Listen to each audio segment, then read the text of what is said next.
Yo, yo, yo.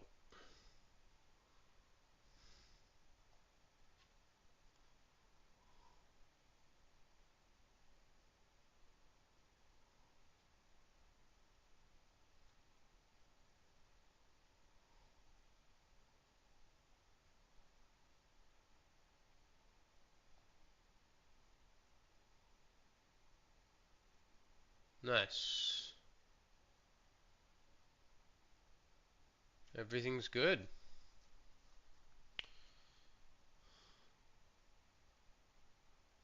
It's fun and nice.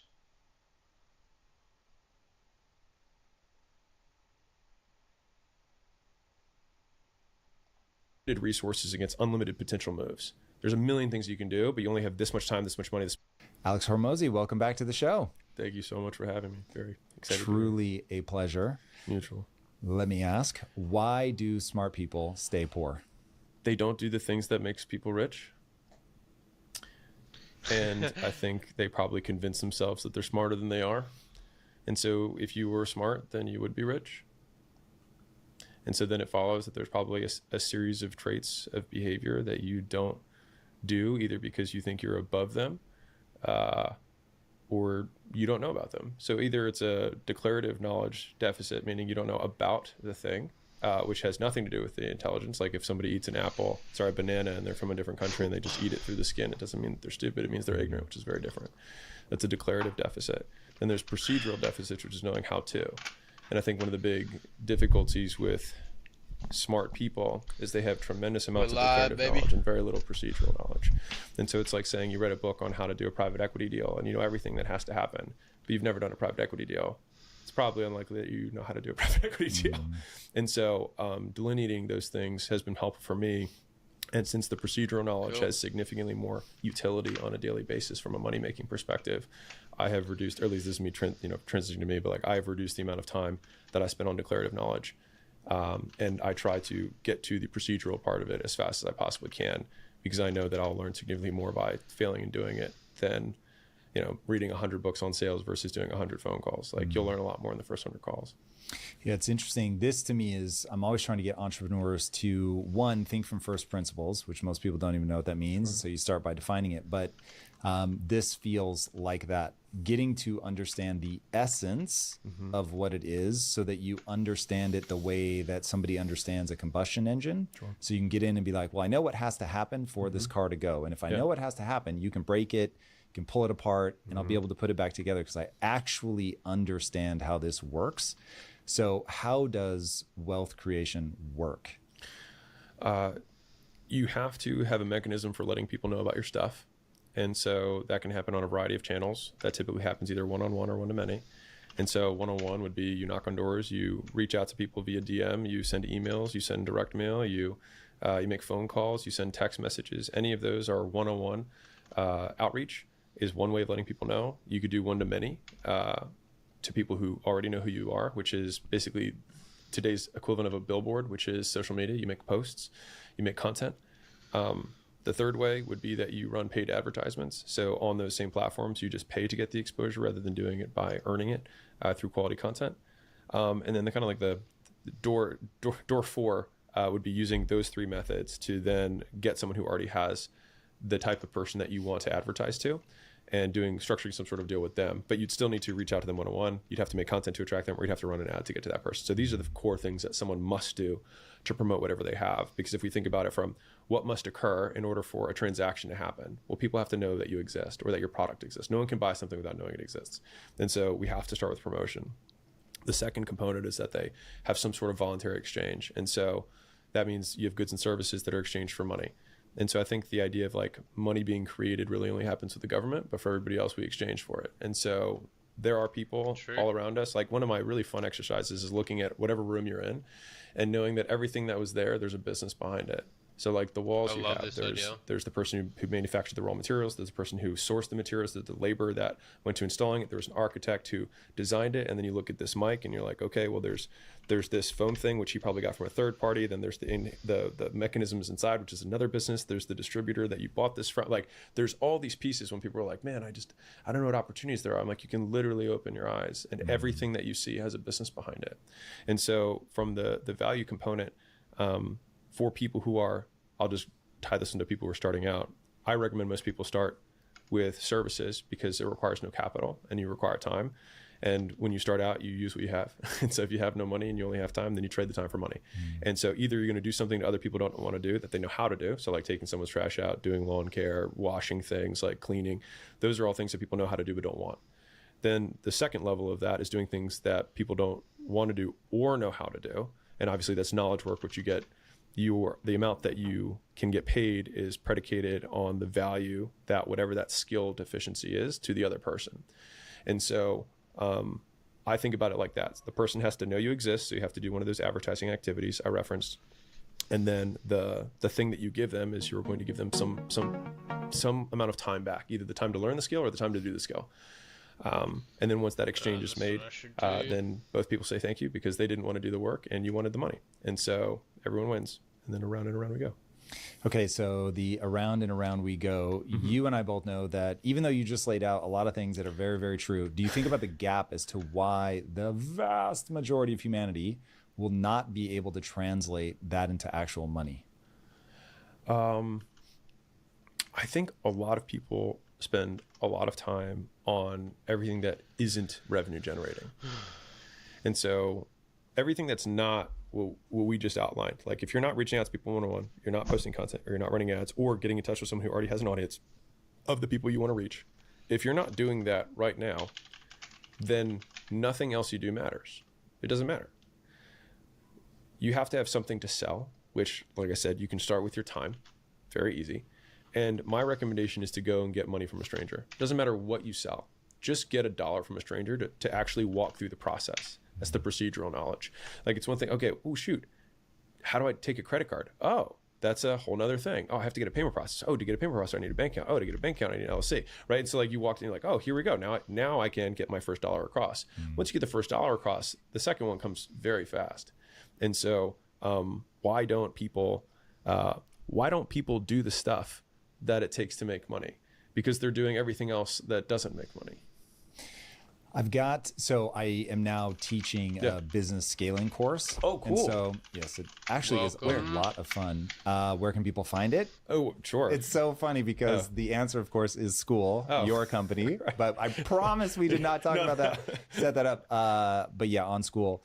And it's got me asking a lot, like, okay, I really want these people to be successful for no other reason than to be a glowing testimonial. And so what's going to be the place that they fall down? There is a concept in sailing that I am beginning to think, other than intellect, which unfortunately matters, I'm beginning to think is like the thing. Okay. It's called velocity made good, VMG. Okay.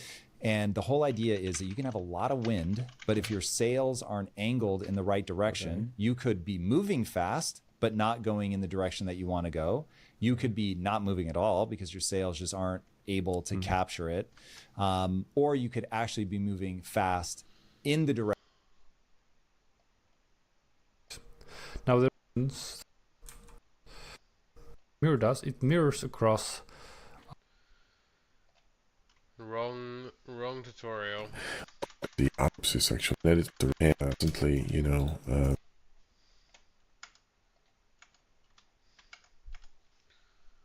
If we go back in here, let's see how this guy's doing it. If I go to YouTube, we bring it back into here. So this is kind of my guide video for helping me get a head start on the best way of doing this. I've already attempted it once, but it wasn't the best. So he does use mirror mode.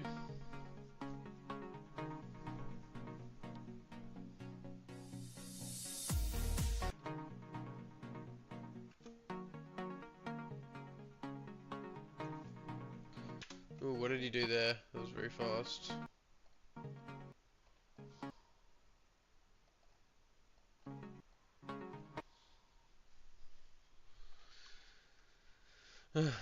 Playback speed, go 1.5.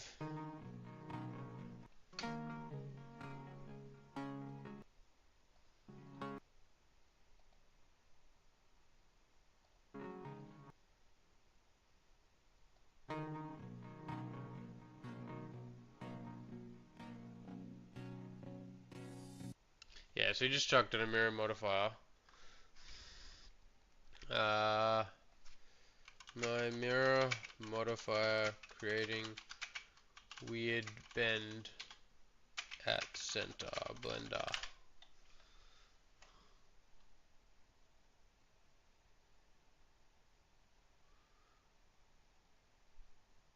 Maybe my Twitch stream's alright.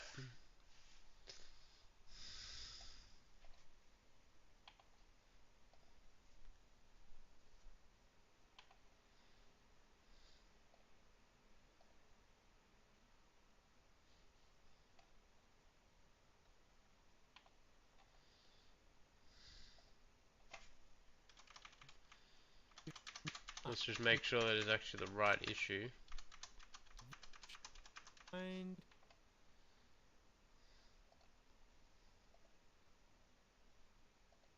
If you're just No, honestly, might just be able to figure this out better on my own.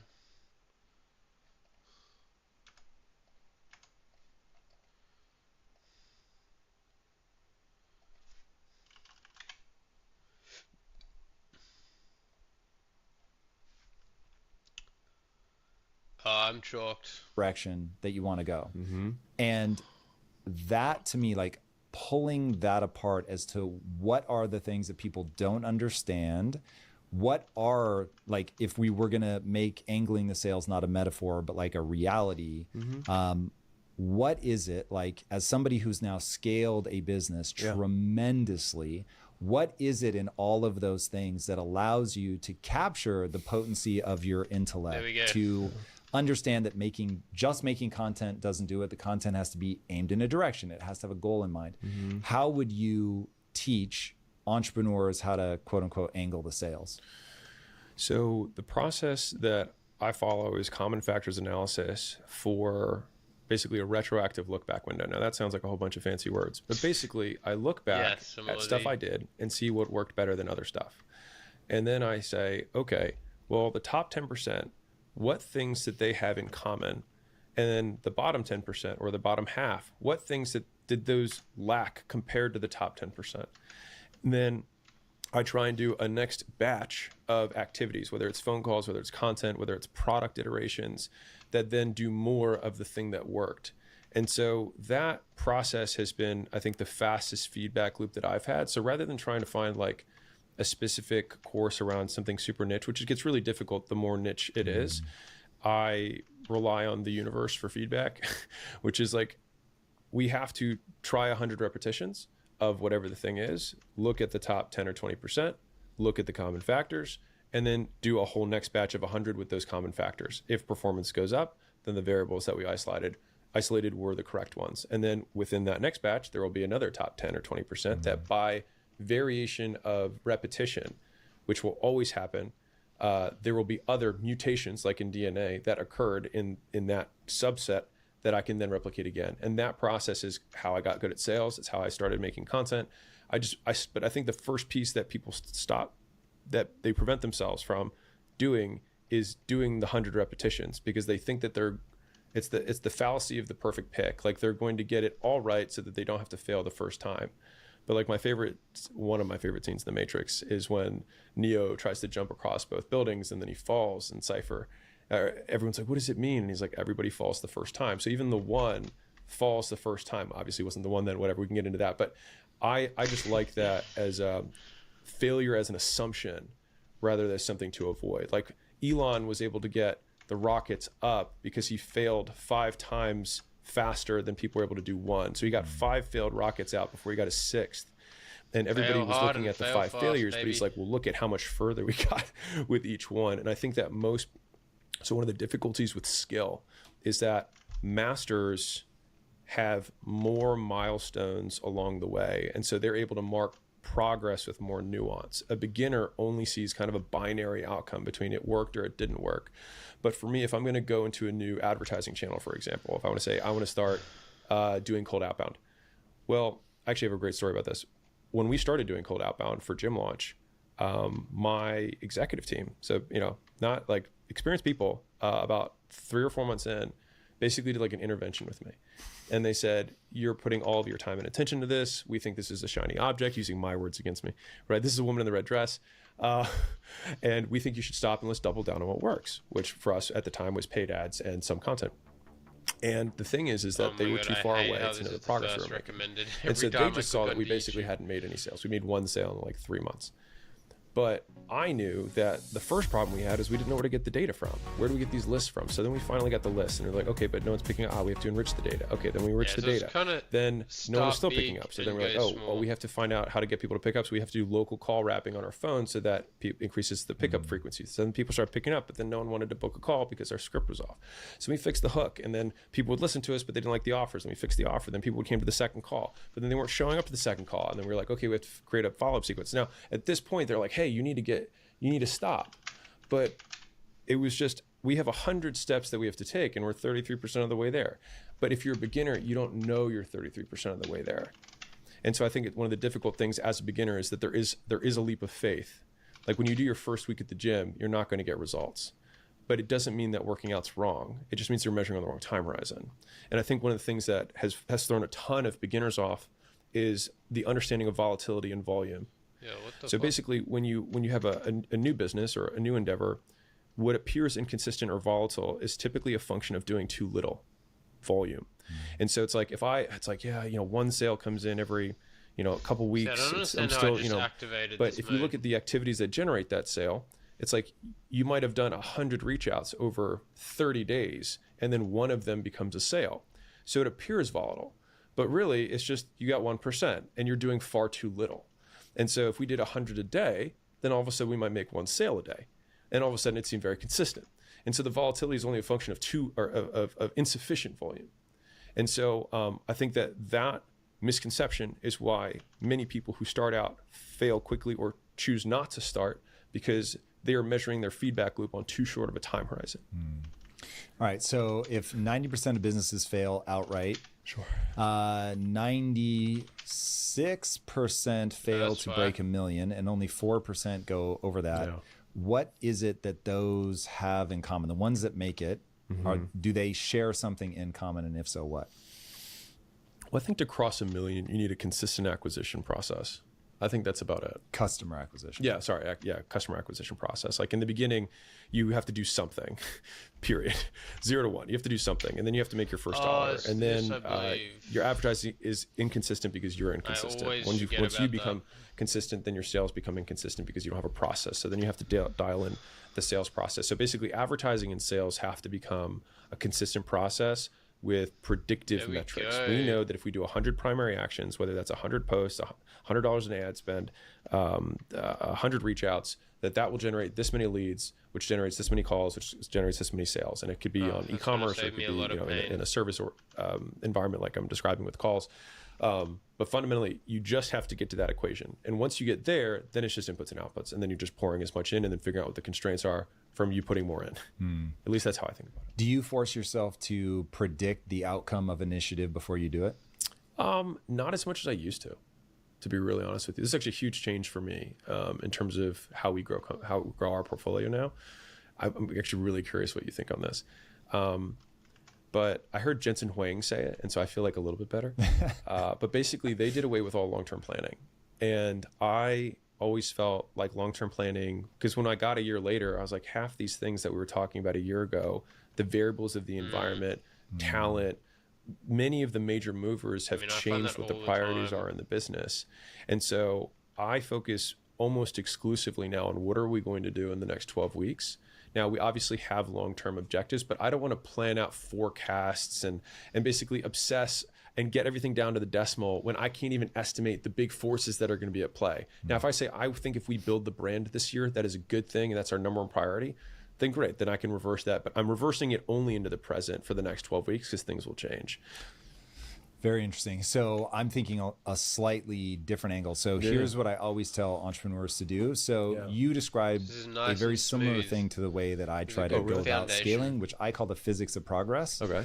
So to me, progress has a nature. There's just a way that it works. So you try a thing and it either works or it doesn't. But to know if it worked, you had to say, this is where I'm trying to end up. Yeah. This is what I think is my obstacle. This is the thing I think I need to do to overcome my obstacle. Now I'm going to do that. Yeah. But what I find is entrepreneurs will lie to themselves when they get the result. And they'll be like, yeah, that's roughly what I expected. Now the problem is that will break their ability to do things as a thought exercise. And so now they have to actually test everything, not realizing they don't know how to predict the outcome.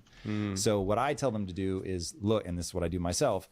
I'm going to do this thing, whether it's build a piece of content and put it out, whatever.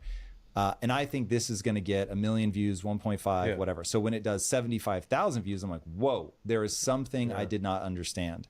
And so when it comes to content, I'll even predict at the idea level. And okay, this is what I think it's going to get. Then we'll execute and I'll say, actually, now seeing the execution, I don't think it's quite as good. And so now I think it's going to be this. And then you put it out. And that way, if you can really come to understand why something works or doesn't work, now you've got a better shot. But because I know I'm prone to lie to myself that, that's roughly what I was expecting, because people want to look cool. Yeah. But you're saying in that scenario, you guys just sort of art by the pound, get a lot more things out. Are you looking to build intuition or?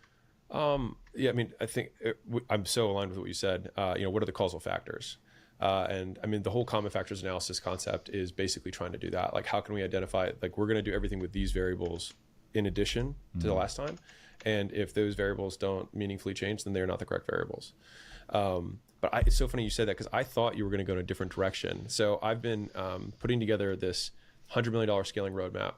It's probably the biggest project that I've done in a long time. It actually releases on Black Friday. It's free. It's free for everybody. I'm so shocked. Alex Hormozy with the free stuff. But first thing I spent a long time on was like, is there a micro framework that fits into this larger framework, which is like, how does anything scale? And then I try to make an acronym out of it. And I think I have a decent one. So S is start. You got to start. You have to do something. C is compound. You have to do more. So first you start, then you do more. A is augments, and then you do better. So it's like, okay, I've done a lot. That's the common factors part. So I'm going to try and do something better. L is leverage. So how can I get it to be consistent? How can I automate it?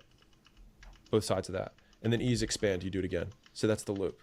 So that scaling loop exists on content at all levels, organizational structure, because that one, first we start, then we do more, then we do better, then we try and make it consistent and automate it, and then we expand to the next thing. That works for markets. It works all the way across. So that fundamental unit became how I thought through scaling all 8 departments, which is what I divide everything into. So it was customer service, product, sales, marketing, IT, HR, recruiting, and finance. I don't put legal in there because I didn't think it was, most people outsource their legal anyways for a while. And so those are the 8 functions that I had of the business, going from 0 to 500 people headcount. I did 0 to 100 million because no one would know what 0 to 500 people would be. But most businesses at 500 headcount are usually over 100 million. And it was easier to draw parallels on organizational structure rather than by revenue, because like a software company like school can do $100 million with 25 people, whereas a restaurant might do $1 million with 25 people. And so doing it by revenue felt too it wouldn't be valid or useful. And so instead I went by headcount, which had far more similarities. And so in thinking about that scaling, I broke it into, first there was functions, like what must occur in order for us to move to the next level. And then you have the people who do those functions. And then the third element is the operations that connects the people to the functions. And so that would be like training, meeting cadence, communication structures. That's all the operation side. And then the people is, what is the hierarchical, how does the hierarchy look? Who do you need to hire at what point, typically? And so that's basically the 3 sides of the pyramid in terms of thinking about scale. The scaling roadmap that I came out is just the functions part, because it was already a monster. Basically it's like an hour plus long video going through each of the functions of each of the departments at each level. And then I vetted it with a few of my friends who have multi-billion-dollar companies, and they were like, dude, this is so accurate, it's freaky. And so I was like, I felt really good about that. And they helped me with a couple of them. Like, I would phrase it like this, and maybe this is, move this instead of here. But that micro framework of, you have to start, then we have to do more, then we have to do better, then we have to automate it or create some sort of leverage around it, and then we expand to the next thing, was the micro concept that I then applied across all departments to tease out the functions that happen at each level. Makes a lot of sense. Now, so again, I'm always trying to figure out where are people going to fall down, because you can give this stuff to people and they're still going to struggle. So you said something earlier that is profoundly insightful, that I want to know how, if you have a method for that or if you just have a brain for it. But you said we need to get local call wrapping, as people are more likely to pick up a local number. So you're sitting in a room, you're not getting the results that you want, and you start thinking to yourself, what is stopping this from happening? Does it just bubble up into your conscious mind, or do you have a method? So I would think, if I were to have to solve this problem out loud in front of everyone, I would think, okay, what we're doing is not working. What is it that increases the likelihood that I pick up my phone when a phone number calls? Okay, if I know the person and like them, that would be the highest likelihood person that I'd pick up. Okay, so Layla, that's the highest likelihood pickup. The second highest likelihood would be somebody that I know, so their number is saved. Okay, got it. Now, what numbers that I don't know would I be more likely to pick up than other numbers that I don't know? Well, a local number that would either be local from my hometown or local to my regional area. Those would be the two categories that I would probably pick. Now, the call wrapping feature that we were able to do could only do one of those, because it didn't know where they were, but it did know what area code they had, so we could call from that. But if there was another software, for example, that could do both, then that would have been even cooler. But that's how I would reason through it. And then obviously the lowest probability would be like a 4-digit number that's calling from, Zimbabwe, or a private call or something like that, I probably wouldn't pick up. And so I just walk through it from that perspective. Then I probably also ask other people, what are the calls that you'd be most likely to pick up? What are the calls, and walk through it. And then I would try and tease it out that way if I had to solve a problem. Let me tell you about an AI tool that is changing how content creators work. If you're creating content, you know how time consuming it is to find the perfect moments in your long form videos. Clip Anything by Opus Clip, however, is designed to solve that problem. Clip Anything uses every element in your video: people, actions, emotions, themes, everything. Just tell it what you're looking for, like find all the motivational moments, or clip the part about financial advice. At Impact Theory, we've integrated it into our workflow, and it's making a difference. Whether you're running a podcast, creating reaction videos, or making non-talking content like ASMR, Clip Anything can help streamline your workflow. It's like having a social media team in your pocket, letting you maximize your content's reach without hiring expensive video editors. Save yourself hours of editing time. Go Clear, and it has never media tools let you sell anywhere people are scrolling, and they handle all the complex back-end stuff like shipping, taxes, payments, all from one dashboard. This lets you focus on what matters, building your business. With Shopify, your first sale isn't just possible, it's inevitable if you take action. Back to the show. This is so interesting. So that is one of my favorite things to do, is to go to a conference, stand up on stage with a microphone and say, okay, ask me your hardest question. I have nowhere to go. There's nowhere for me to hide. What is that biggest problem that you have in your business? I've had people ask me stuff like, I am a farmer in South America and I'm going up against the cartel. What do I do? I mean, like really crazy stuff. But if you can do what you just did in a formal fashion, which I'll round to thinking from first principles, like if you just start, so I'll tell entrepreneurs, you need to start at literal physics. Like, what do we know about physics? Start from there. So this was the thing at Quest where we go to make the bar. Everyone says the bar can't be made. And we're like, hold on, this does not violate the laws of physics.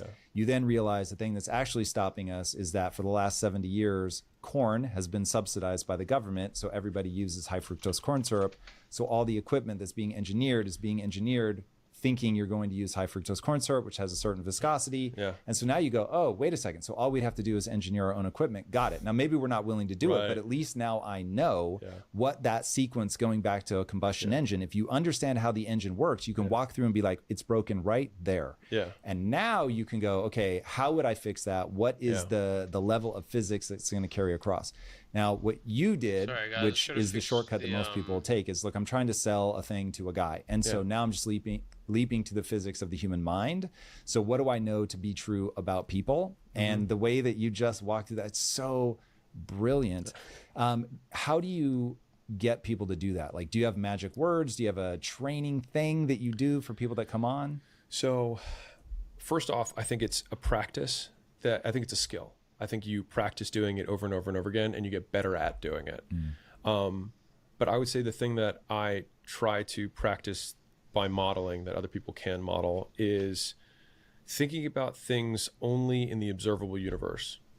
And so eliminating a lot of the fanfare of like motivation, energy, frequency, you know, manifestation, like all of these things. I see all of those as noises that we make with our faces that may or may not increase the likelihood that we take certain actions. And those actions have either high or low correlate or high or low correlates for the outcome that we want. And so in trying to break apart a system or a department that's not working, why it's not working.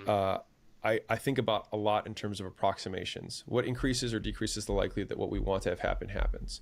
And that creates a really easy razor, black and white. Does this increase the likelihood? Okay, so if our team is incentivized on performance, they'll have a higher likelihood that they do the stuff that performs. If they're incentivized on hierarchy, then increases the likelihood that they will perform in terms of hierarchy and politics.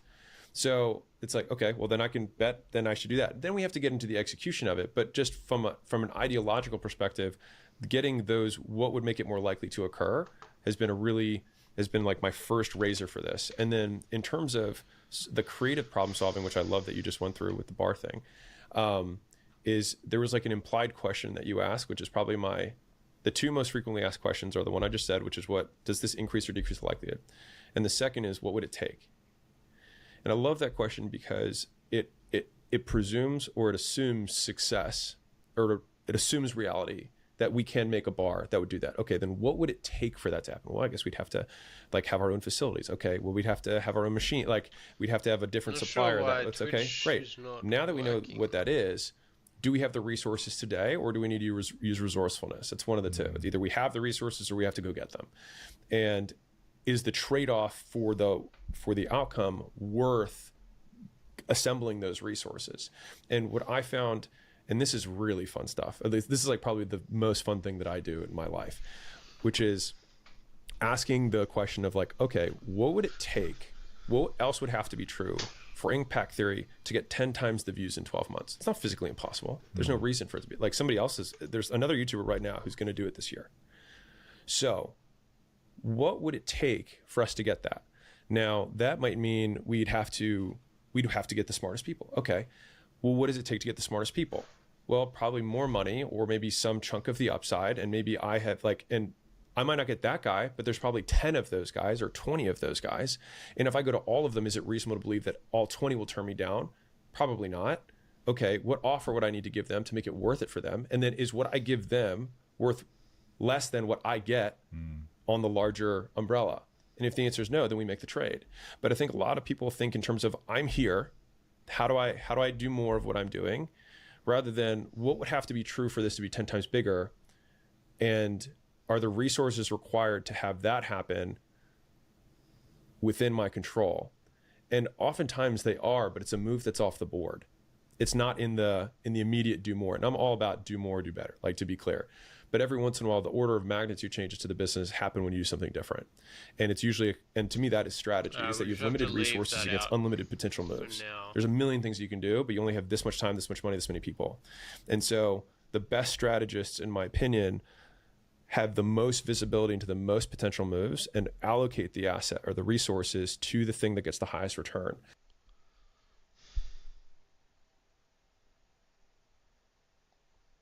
I really don't want to have to restart the stream.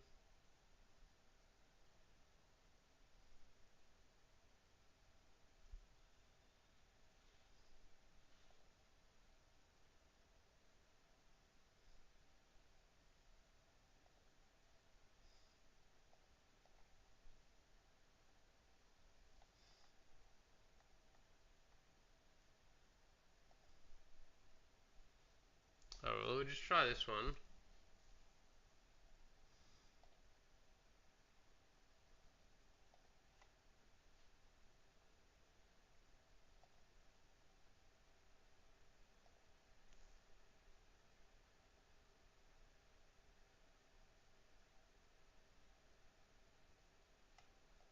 And I think the thought process of thinking, what would it take for this reality to be true? And then working backwards has been one of the most fruitful and productive thought processes that I go through from a strategic perspective. Dude, violent agreement. So Lisa and I call it no bullshit. What would it take? Okay. So of everything that you're trying to do in your business, no bullshit. What would it take? Again, you might not be willing to do it, but you shift out of problem mindset into solution oriented mindset. This is one of the things that I find the hardest to instill in people, especially if just by nature they're a problem finder, where they can tell you all the reasons why something isn't going to work. But Peter Thiel has a really cool way to frame this, which is to ask, how do I make my 10-year plan happen in 6 months? Because he said everybody gets locked into this incrementalism. Like, how do I make this 10% better, 30% better? And he's like, you have to throw everything that you know away when you have to make something 10x or 100 times better. Now, all of a sudden, you're going to be reaching for what I call a frame of reference that is so radically different than the way that you look at the world now. And I'm always trying to get entrepreneurs to understand you are trapped inside of a frame of reference right now, and you don't even realize it. It's shit that your parents said to you when you were a kid. It's the girl that you asked out and it didn't go well. It's the first sales calls that you did and they failed. It's that business that went under. It's a thing a VC said to you one time in a meeting that just kicked you in the nuts. And once you understand, oh, okay, wait a second. I have to get out. This is the box that people are telling me to think outside of, and I have to find a way out of this. And that Peter Thiel angle of, I have to make something that I thought would take me 10 years. I have to make it happen in 6 months. And I refuse to let myself believe that it's impossible. So now it's like you said, what would have to be true? Yeah. I love that. And for the beginner who's at zero. So we went sky, now we're going to go back down to dirt. The way that you'd frame that is, what would I have to do that would make it unreasonable that I didn't get a sale? Like, how much action would you be like, there's no way, there's no possible way that if I ask 1,000 people to buy something, one doesn't buy it? There's no way. And so then you take that and he's like, okay, well, just in case, I'll multiply by 10. If I ask 10,000 people, and the thing is that 10,000 is not that hard to do. Like, you hear that and you're like, 10,000. But like right now, if you think about that, you're like, well, I mean, yeah, obviously if I ask 10,000 people, okay, 100 people a day, 100 days. It's a quarter. And if right now you've been stuck in years of not making that first dollar, of years of wanting to start a business, then a quarter's nothing. And so again, we have this, well, it would be unreasonable that if you make, 10,000 asks of different people. And the thing is that you'll also have a feedback loop, which is that you'll look at the first 100. Well, which ones got closer to saying yes? Because you didn't get a yes yet, maybe you do get a yes on the first one. It happens a lot. People are like, they commit mentally to doing 10,000, and then by day 4, they're like, oh my God, I got a sale. But the idea, and maybe I should teach this differently, because maybe I should just say do 100 today, but I want people to stick with it. But when people do that, the feedback loop of which ones went well, which ones didn't go well, what did I do in the beginning? This one's I made a joke at the beginning. Okay, I'm gonna make a joke on all of them next time. Great. Now I made a joke. Okay, I got further in the sale with these guys. This guy even asked me about price. Okay, what happened in that one? Okay, this one I asked him about what he was struggling with earlier on. Okay, I'm gonna start asking that question too. So I'm gonna make my joke and I'm gonna ask him what he's struggling with. And I'm gonna do that 100 times. And so that's the process of iteration that can get you to that first W. And then you just do it as many times as you can. Yeah, iteration. It's funny, people are so terrified of failure that they don't even stop to think that, oh, if I could just not worry about embarrassing myself, then I could get in the game, throw the punches, look foolish, but I will get better and better. I've often joked, it's definitely not a joke, but I've often said that part of what is my superpower is that I can be embarrassed longer than the next person. And also, let me know what you think about this. I think you have, 8.4 billion chances to make a first impression. Probably more than that, because most people are going to forget that they ever encountered you in the first place. And so getting out, ultimately, I think what people care about is, they have a screaming problem that you make go away, and they'll forgive everything that they've encountered up to that point if you can. And somebody that they respect told them, no, for real, this works. I think you have a 100% chance of bothering somebody on earth by existing. And so if every action you take has somebody who will hate it, then it kind of cancels everything out, and you might as well just do whatever you're going to do anyways. Very fair. Speaking of somebody that clearly winds people up, you mentioned Elon earlier. What is it that makes him special? So many things. You know, I mean, how many guys have $6 billion companies and run all of So them nuts. and have time to go all in on political campaigns in the meantime, notwithstanding what side or any of that, but just like the big question that I feel like is the unspoken one right now, at least in the zeitgeist of the entrepreneur world, is how does he do it?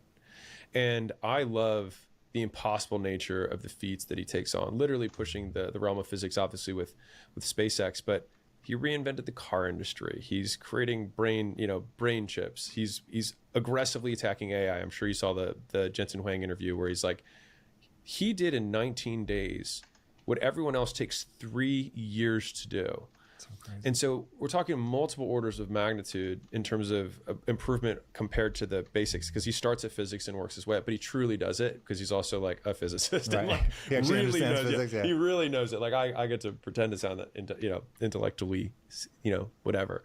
He really does. And so that's his material achievements, but I think the thing that I admire the most is the balls. The man is not a coward. And I think that in thinking about him, I think about what are the things that he does? What are the things that I do? He is more successful than me. How can I do more of those actions that he does in order to approximate his success? And so I think modeling is one of the most effective ways for people to learn. It's how children learn. It's how monkeys learn. It's cross species. And I think that he functions as a model for many people. Now, again, he only became political in the last 3 years. So if you all of a sudden now hate him, like maybe question that if you didn't hate him 3 years ago. But you cannot question that he is the best. Like right now, people say he's the best entrepreneur of our generation. I think he's the best entrepreneur of all time. It seems like it to me. It's not even, to me, it's not even close. Like he is, yeah. I mean, I could get on an Elon parade, but he has forced me to think significantly bigger about the problems that I want to take on and who I want to become and what to do with the small platform that I have that best serves humanity. And so that's what, and I think, at least from my point of view, that he really genuinely wants to do the best thing for humanity. Some people disagree with that. I don't agree with them. I think if there was ever somebody who would have, with great power comes great responsibility, he's probably the guy you'd want. Agreed. Why balls? Why is that the thing that catches your eye? He had the most to lose. Literally financially, he had the most to lose. So he had the most to lose and went the most polar on the bets that he took. And I think that, again, there's a really great masterclass in winning here that he did with this whole election thing. Because if you think about how Elon tried to solve the election, he absolutely treated it like any business problem. And so he looked at the whole map, and then it was whoever wins Pennsylvania wins the election. And then zooming into Pennsylvania, there are 28 counties or whatever the amount of counties that we have to win. And so then he flies to Pennsylvania himself and then spends 3 weeks campaigning, gives $1 million away a day just to get people to register to vote, holds town halls every day. So it's like he finds the greatest point of leverage and then just bombs the hell out of it with unbelievable amounts of action at that one crucial spot. And I see that as that's how he violently solves problems. It's like, how do you build a supercomputer for AI in 19 days?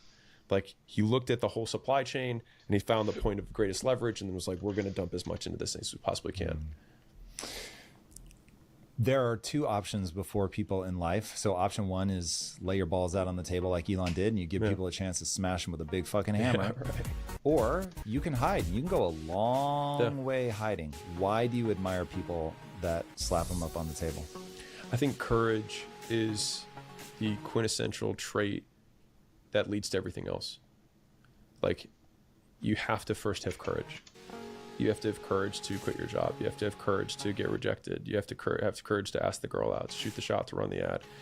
And if you don't first have courage, nothing else follows. And so I see it as, again, it's not are you courageous or not, it's how courageous are you. It's not a binary. And so I think that based on my history, I have courage because I have done things that have required it. But I think Elon has more courage than I do. And so I see that as how can I move more in that direction if this is a trait that leads me into the better version of myself.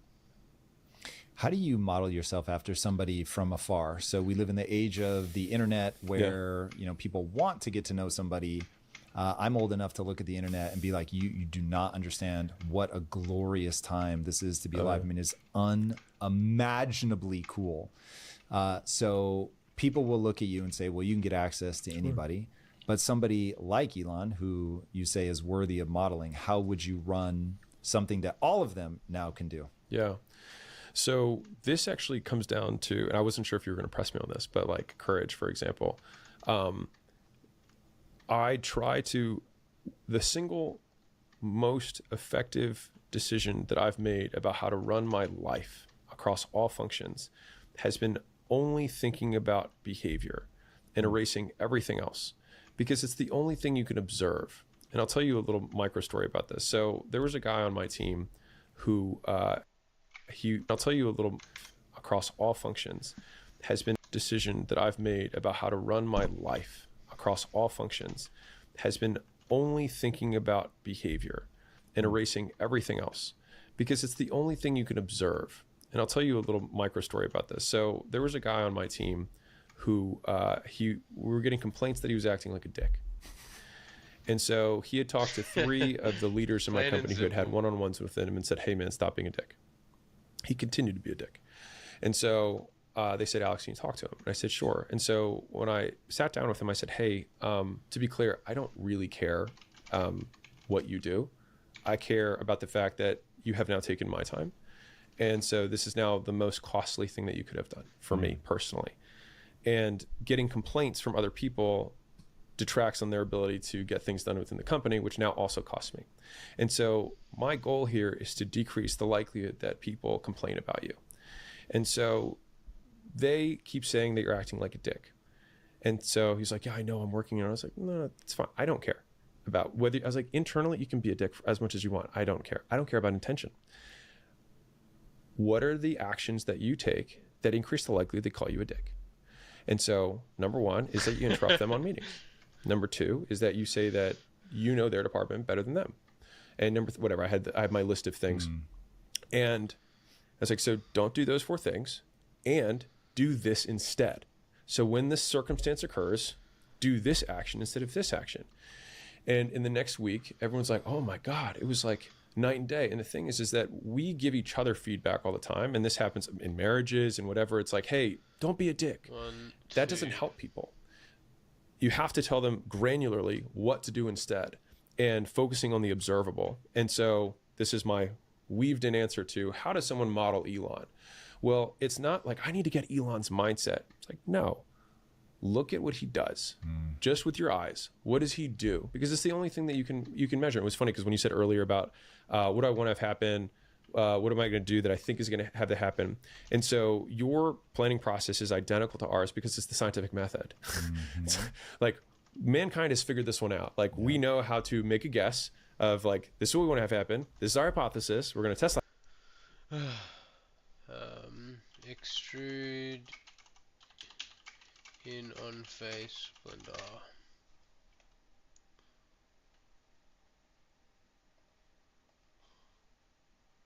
Nope.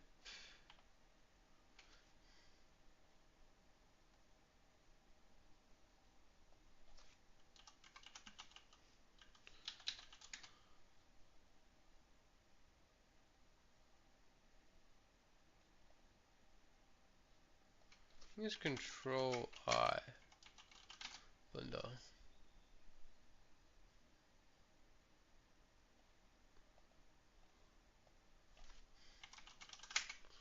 Blender.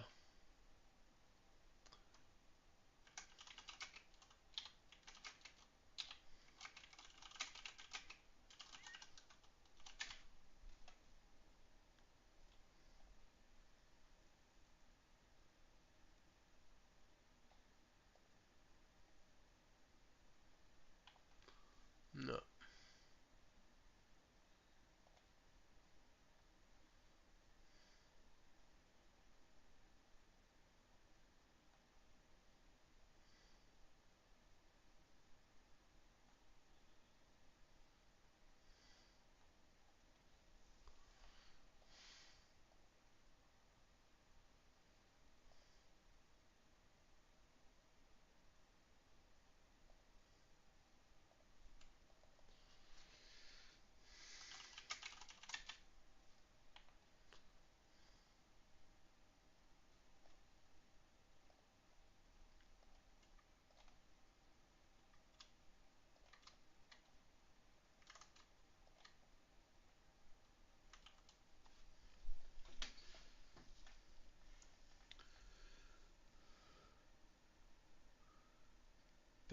Marketing.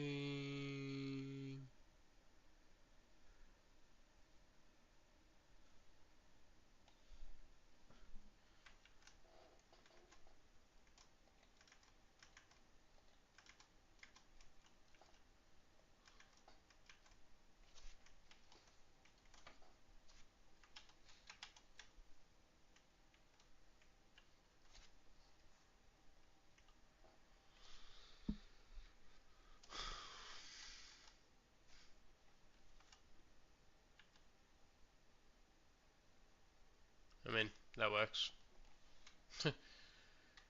Don't want to overcomplicate it.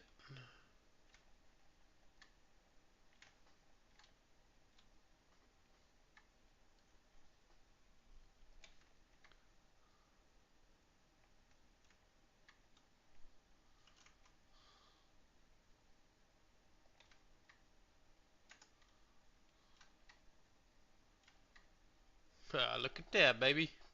Hypothesis. We say, did we do the thing or not? That's what we And then, want. and did what we think was going to happen happen? 4 steps, scientific method. And so don't try and reinvent that one. Like, that one works. And so the same can be true, but it has to be observable for the scientific method to occur. It has to be something that you can see. Saying like, I need to be more motivated. Well, if you want to be anything, and this one trips, I think, a lot of people out, but have you ever heard like be, do, have? Yes. Okay. I think it's complete crock of shit. Mainly because if we want to have something, we must do it. I think if people are okay, you have to do stuff to get stuff. Okay, we're good with that. But if we just have to do stuff and the having occurs, then we don't need to talk about have. So now we just have be, do. All right. Then how do we describe how someone is? We describe them by what they do. I mean, even in the olden days, people used to be Carpenter, John Butler, John Taylor, right? We literally described people's beingness, who they were, by what they did. And so if you want to be a certain way, then you need to act in accordance with the behaviors that people describe as that trait. And so then this is how I make sense of the world, because the world doesn't make a lot of sense to me in a lot of ways. And so this is the only way that I've been able to navigate. And this has given me so much peace because I actually think everyone's wrong. And it drove me nuts for a long time because I didn't know how to do what I wanted to do. I was like, I want people to think I'm smart. I want people to think I'm hardworking. That doesn't mean anything. Be charismatic. It means nothing.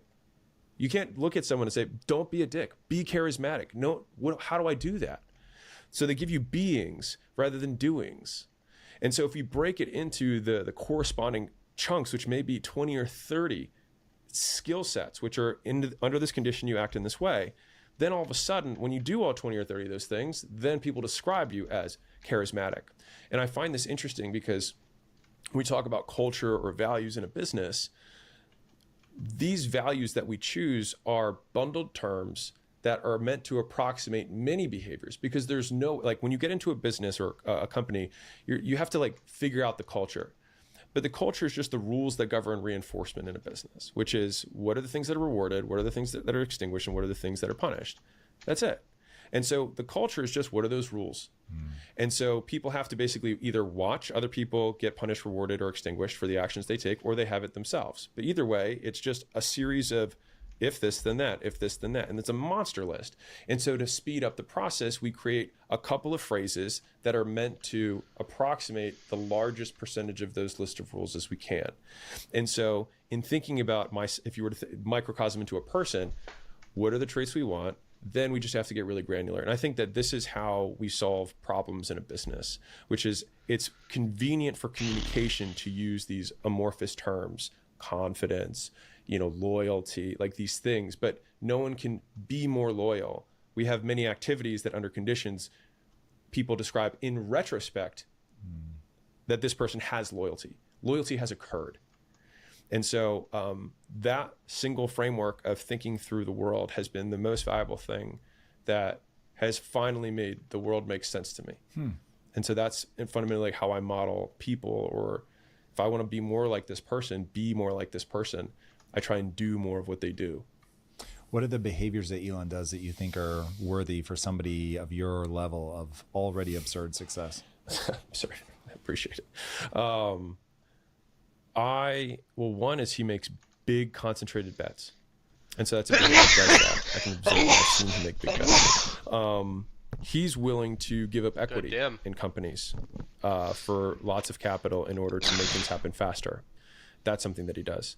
He ties every company he has to saving humanity. That's something that he does. This is me just parroting what he has said, but his approach to solving systems is one that I have adopted, which is question all requirements of the system, delete everything that doesn't matter, optimize the rest, pull up feedback loops and timelines, and then automate. And that process I've applied to sales, I've applied to marketing, content, whatever. And those are things that he does. And so there's, a lot of things that Elon does, but those are just some of the ones off the top of my head that I think are the greatest impact, at least the ones that I'm specifically trying to model. There's one that really had a big impact on me, which is the idea. So I had Mark Andreesen on the show. Shout out to my boy, really? Mark Andreesen. Yeah. Love that guy. Love that guy. I'm such a fan. Mark, if you hear this. He is amazing. And I asked him, what is it that you think makes Elon so efficient? Yeah. And he said, making a long story short, he goes down to the level of engineering. Yeah. And he understands the engineering. And so he figures out what the bottleneck is and talks directly to the engineer that can make that problem go away, and just makes that problem go away and eliminates the bureaucracy and all the BS of it all. And I was like, that is utterly brilliant. And even though, except on the gaming side of Impact Theory, we're not an engineering company, there still is that same concept. Oh, totally. Like if you've got a problem, let's say with a piece of content, hey, our retention at 60 seconds is not where we want it to be. Okay, well, who are the engineers that can solve that problem? Whether it's the editor or me, myself, you go and you solve the problem at that level. I think so many people get sucked into the vortex of, well, this is their boss and I need to go talk to them. And oh God, I don't want to get around the chain of command. Yeah. Right. Oh yeah. We try to encourage people to kick through any chain of command. Go over, go under, go around, build coalitions. I tell people literally, if you don't like an answer I give you, by all means, build a coalition and come back and try to convince me. I know that I am blind to some answers. What was that? I said, but you'll be wrong. Oh, no, yeah, exactly. Just save you some time, guys. No, I'm so paranoid that there's something I don't see. And my primary analogy of what life is, truth exists inside of a black bag, and we're all wearing mittens. We get to reach inside the black bag and be like, I think it's like this. And then if I can get other smart friends to reach in and grope around and tell me what they think. So yeah, I'm on a campaign to get people to distrust themselves. People that drive me the most fucking crazy are people that are utterly convinced they're right. And that really drives me nuts because one, if you're right and you're already right, it's a pretty short detour to be like, hey, anybody see a problem that I don't see? And the number of times that someone will give you like an oblique angle to look at something, you're like, oh my God, that is incredibly useful. First off, so wholeheartedly agree with the jumping into the dirt of like, how do I get as close to the problem as humanly possible? The biggest mistakes I've made in my entrepreneurial career is, and I heard this from a mentor, I like this ism, but you have to know where the bodies are buried. So it's like it's been a great litmus test for me to understand when I'm getting too far away from a department.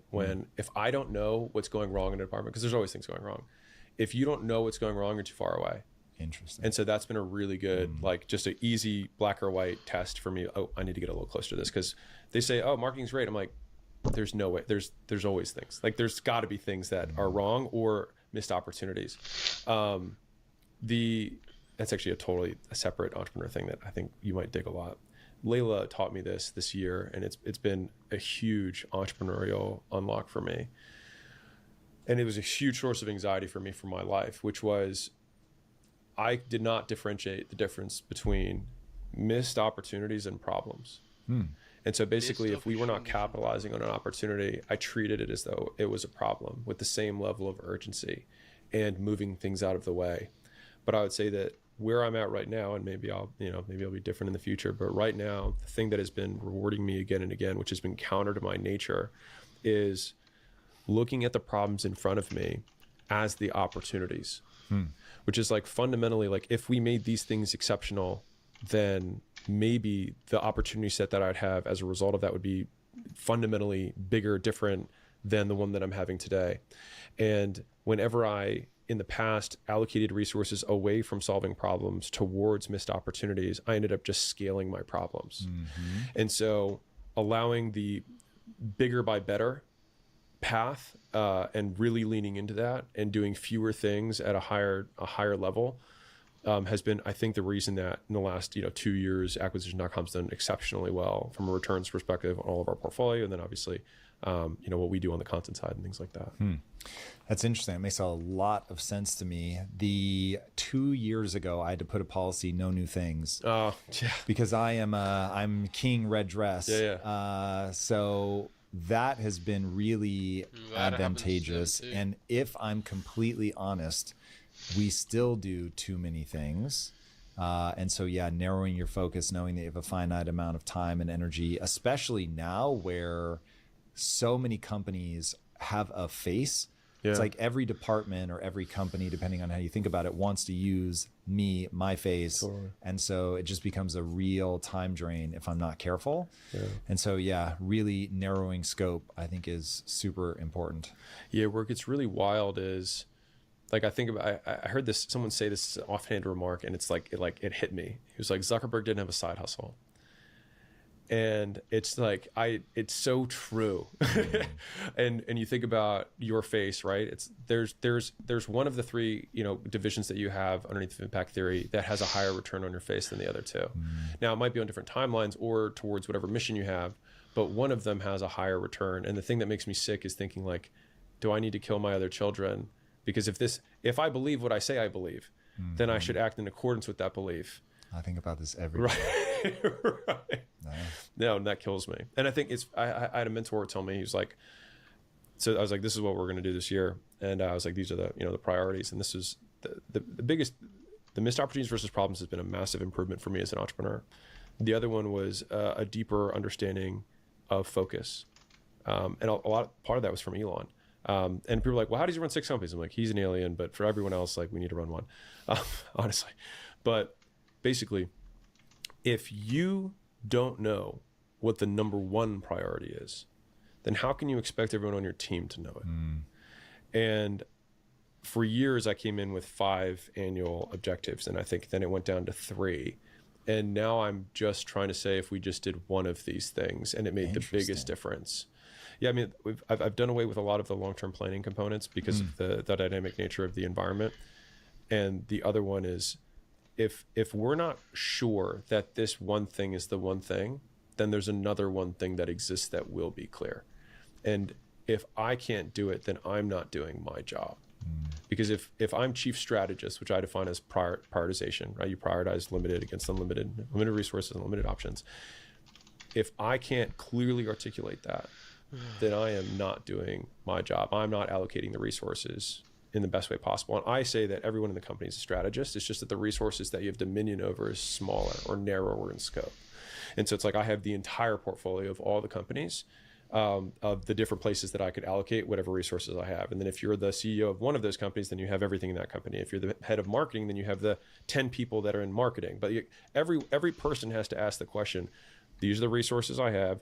This is the objective I have. What is the best mix of this to get that thing? And is there one thing that I can do that would give me an outsized return compared to all of the other things? And I mean, I think one of the better decisions that I made in 2020, I think, was when we started getting into this investing thing. I was like, I don't think I'm going to beat Warren Buffett at picking. And I don't know if I'd beat him at negotiating. I was like, so how do you win in a world where everyone's better than you at most of that stuff? And I was like, well, I'm pretty good at marketing. And I was like, but how do you tie that to like private equity? And so then it was like, well, if I had more companies walking towards me than anyone else, then I could be pretty terrible at picking and still do, like, I could hit the broadside of a barn, like I could get the really easy ones right.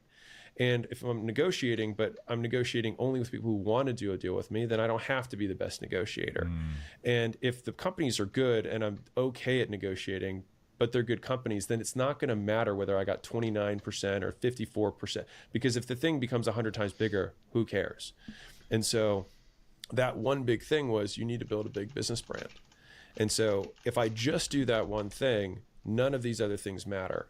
And so originally you'd think, okay, I have to get a broker network. You know what I mean? I might have to raise capital. Like the normal activities that most people would do. But that was one of those kind of like high order of magnitude changes. So like what would have to be true for me to be able to outcompete people who are significantly smarter and better capitalized? Yeah. The ability to see the problem from a different angle, man, is so clutch. That is definitely, you're so good at systems. You're so good at taking a view askew. This is why I really encourage people, anybody, if you can hear the sound of my voice right now, I'm telling you, and I'll take the conversation somewhere political for a second, feel free to dodge as much as you need to. But sure. My thing is the center is the destination. And what I mean by that is I want the friction between the left and the right to help me find an actually intelligent path forward. I want people to help me see the problem from different angles. I don't want to get a hard on from hearing somebody say what I already believe, which is like the big temptation. And I get it, dude. It juices me up as much as it does anybody. But I'm just like, that is not going to help me see the problem from a more clear perspective. So I think of myself as I'm a terrible debater. Let me be very clear. I'm a deep thinker, but a slow thinker. So debate's never going to be my thing. But I want to know, as if I were going to have to debate this, I want to know the best arguments from both sides. Because if I really understand the smartest people who think that my angle is just idiotic, if I can say, okay, I'm going to steel man this argument, I know their argument as well as they do, and then here's why I believe, which my whole thing is predictive engine to getting you where you want to go, right? So I know my goal, and then what has the most predictive validity. Cool. So I want the collision of those ideas.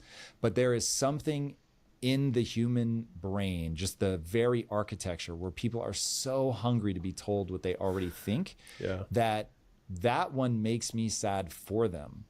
Because if you can do what you just did, which is go, okay, I have a problem, but I need to see this from a totally different angle, and then I need to formalize what I see.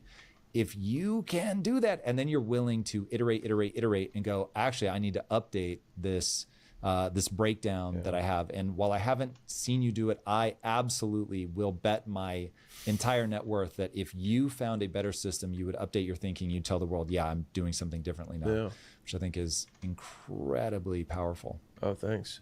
Well, I think Zuckerberg said that he said he's a truth teller, but I think before you can be a truth teller, you have to be a truth seeker. And Bezos also talks about this, which is that their goal is truth. So when we're making decisions, he said, the goal shouldn't be to compromise. Like if you say it's 10 feet tall for the ceiling and I say it's 11 feet tall, we shouldn't meet in the middle. Right. We should find a way to know who's right. We should get a tape measure out and we should measure it. Yes. And so from that truth-seeking perspective, I probably, like you, I just want to win. And winning doesn't care whether it was your idea or not, or whether it was your original idea. It just cares whether you did it. And like we recently, because we talked about this before the show started, but like a quarter or two ago, we had a hypothesis, which was, hey, we're going to make wider content. Because if, Mr. Beast, because my theory was, okay, taking the natural extreme, Mr. Beast, everybody knows who Mr. Beast is, or many people do. And so he has, by default, all business owners in his audience, or many business owners. And so then I will go how do I go wider and general fame? And we then ran that pretty hard for about 16 weeks. And when I saw the data that came back, which was all of the vanity metrics, the views, the subscribers, things like that, were all way up. But the metrics that I cared about, which was how many people were going to acquisition.com, how many people were applying to be portfolio companies, how many people were buying books, all of those metrics were down. And I thought that was it was counter to my hypothesis. But at that point, I had to look at the team and be like, so that experiment was wrong. And that's on me. But we're going to go what we called back to business. And so everything is going to be business related, which means that we all need to accept now that all of our views are going to be lower. Our subscribers are going to be lower, but we're going to attract business owners. And I had one anecdotal experience that really cemented this. I had a guy who came out who's a business owner, does probably $10 million a year. And he was like, yeah, I listened to your podcast for years. And I guess I'm not really in your audience. I'm not your core audience anymore. And so I stopped listening to it probably in the last 6 months. And I was like, you are 100% my core audience. Yeah. And that was like this kick to my stomach. But I mean, like you probably, being right has zero value. Like, why? I want to win. Yeah. And so that's, my little ism for my team is just win. And that's all I care about. Like, just win. And if it's your idea, it's my idea, it's the janitor's idea, test it, see if it works. And so that's been really, really big for me. How do you get people to buy into that? I find I run into frames of reference, natural ego, evolutionarily placed algorithms. Like, by default, most people just really want to be right. Yeah. I don't tolerate that much. So we let the data talk. We let the data decide. Data's king.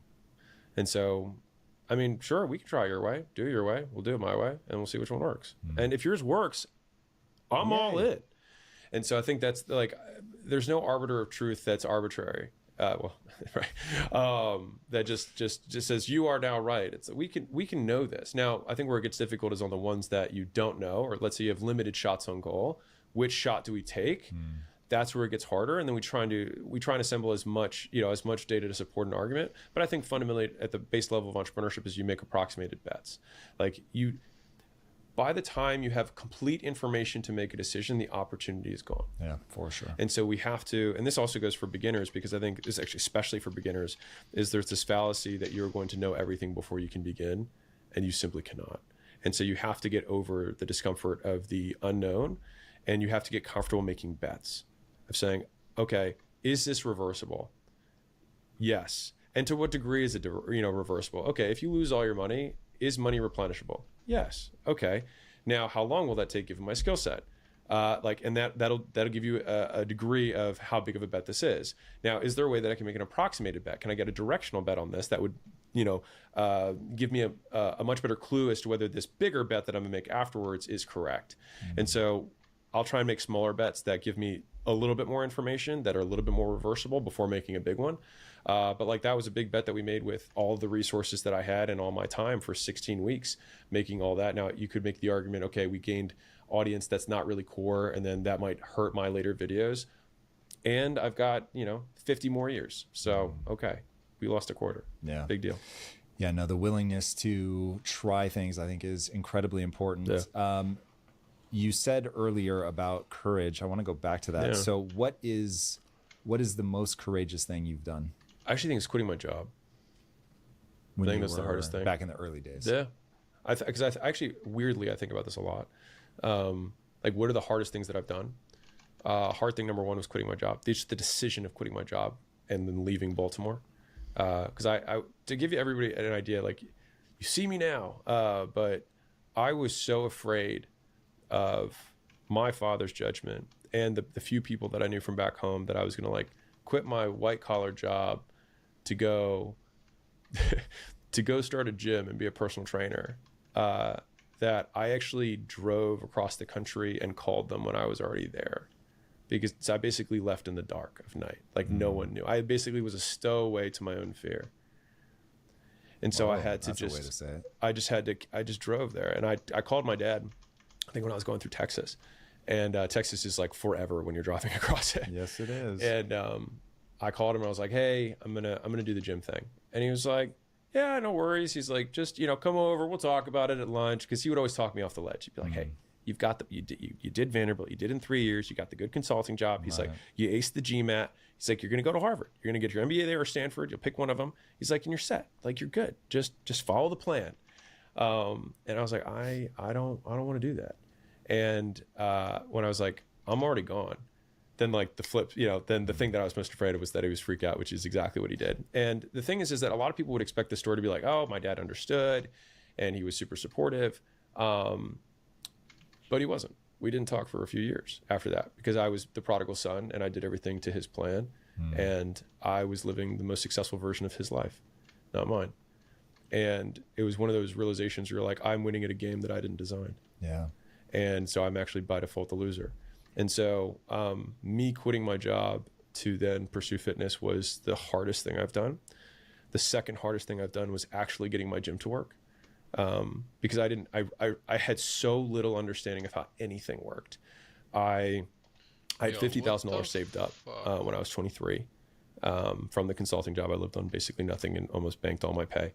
And I basically bet it all on the gym. I had $5,000 left after paying for all the equipment and everything else. And I had $5,000 a month in rent. And I had never sold anything to anyone. And so the idea of making $5,000, having never really sold anything to anyone in a local business, which I'd never had in California, which I was from Baltimore, I knew no one. So it wasn't like I could just get on my immediate friend group to come and at least pay the rent. I had no one. And so I think when I was like sleeping on the actual floor of the gym because I couldn't afford 2 rents, was when it like really hit me that no one was coming to save me. And like if I failed, I would have to go back and tell my daddy was right. And that felt like worse than death for me. And so that was incredibly hard. I remember that I have a pretty decent work ethic. But at that time my first session would start at 4:30. So I'd wake up at 4, and then my last morning session ended at 10. And then I would do the marketing, sales meetings. I would clean the gym. I would set up the next thing. I would I'd get the workouts. I would get the music prepped. And then my 4 o'clock would start showing up. And then 4 until 7:30 or so, people were at the gym. And then after that, I would run the billing and make sure the contracts are right, and then reset up for the morning and do it all over again. But I had 0 employees. And so I didn't know you could hire employees. It was only when a member of mine who was an entrepreneur came up to me, and I'd been short with the class that morning. And she was like, "You can't treat people like that." And I was like, "What do you?" But I knew that if she was saying it, like I was really off base. And I think I was sleeping right around 4-ish hours a night. Oof. And people say that, but I did it for I want to say like close to 6 months. Oh God! Yeah, I was like delirious. I'd fall asleep on the leaning on things. For sure. Yeah, I was very, very tired. And I used to tell people that it was the kind of tired that a good night's sleep couldn't fix. Yeah. Like I needed a lot of time. That's wild. But that was probably the second hardest thing that I did. A lot of it was just because I made up for a tremendous lack of knowledge. I'm not really sure what's happening I here. just have to make rent. And then everything else is mine. So I didn't have any understanding of like, I spent money on nothing. My first gym had sandbags that I wrapped in duct tape as the equipment that I started with. Just scaled these. Yeah, it was crazy. And when I opened the gym, I was selling people into a gym that had no equipment because I thought that you should open as fast as possible to start making money. Now, if I know now, I would have said I would have 3 months of pre-sales, only collect money and have no classes. That's what I would have done, but I didn't know any better. And so I was trying to get open as fast as I could, which then meant that 8 hours a day at baseline is me with a microphone in front of customers, training, doing all of that before I could work on the business. And so like it was very real 16, 18 hours a day. And I think setting that standard for people who are new is useful because when you start, you don't have enough money to pay other people. And so you either have to raise money, which you can do, I wouldn't recommend, especially if it's your first shot, or you have to work 3 jobs. And, I've never seen this. And basically throw out all of the opinions of everyone who has no idea how business works, because the only people you probably know when you're starting out don't have businesses. And so they will tell you all these things you should be doing, and you should take more time off, and you should have more balance, and this isn't healthy. And they will tell you all these things, but they are not where you want to be. So don't listen to what they say. Completely ignore them.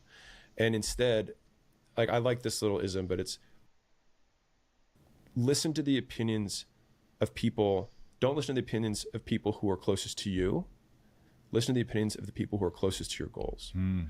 And a great approximation of that is if I had known that when I was doing the decision to quit, then I would have known that this is where I want to go eventually. I want to start a business. And if it's hard for me now, it's never going to get easier. As I have more responsibilities, kids, wife, whatever, that's only going to get harder. And the people that I looked up to the most were the most aspiring entrepreneurs, and they would have said, go for it. But everybody I knew was saying, don't go for it. Don't throw away what you have. But I think sometimes you have to trade good for great. And there's always going to be a J curve. There's going to be a dip where instead of being immediately rewarded for the decision, you're immediately punished. And you think that you're making the wrong move because of what immediately happens after, which is how humans learn, which is why it's so tough. But it's like the first week of the gym. Just because you haven't seen results doesn't mean you're doing the wrong stuff. You're probably measuring on the wrong time horizon. And so, quitting the job, starting the gym was the second hardest thing that I've done. I would say that the third hardest that I've worked has been now, the season that I'm in right now. This is probably close to the hardest I've worked, but it's different. There is nothing urgent. Everything's important. And I am taking fewer days off than I ever have, and basically working at all hours that I can physically.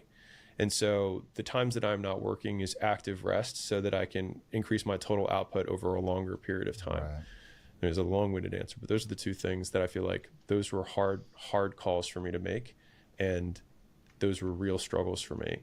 But those were the times when I feel like it was, I'm very proud of who I was then to do it. Now, I heard you talk recently about you can feel a shift in culture, people moving away from the soft stuff, getting a little bit harder. Yeah. What do you think is going on in culture? Oh, I think the pendulum has swung back, and I'm so excited. I do think that it's going to swing back too hard. That people are going to go way too hard into like Other hustle direction. porn and all that stuff?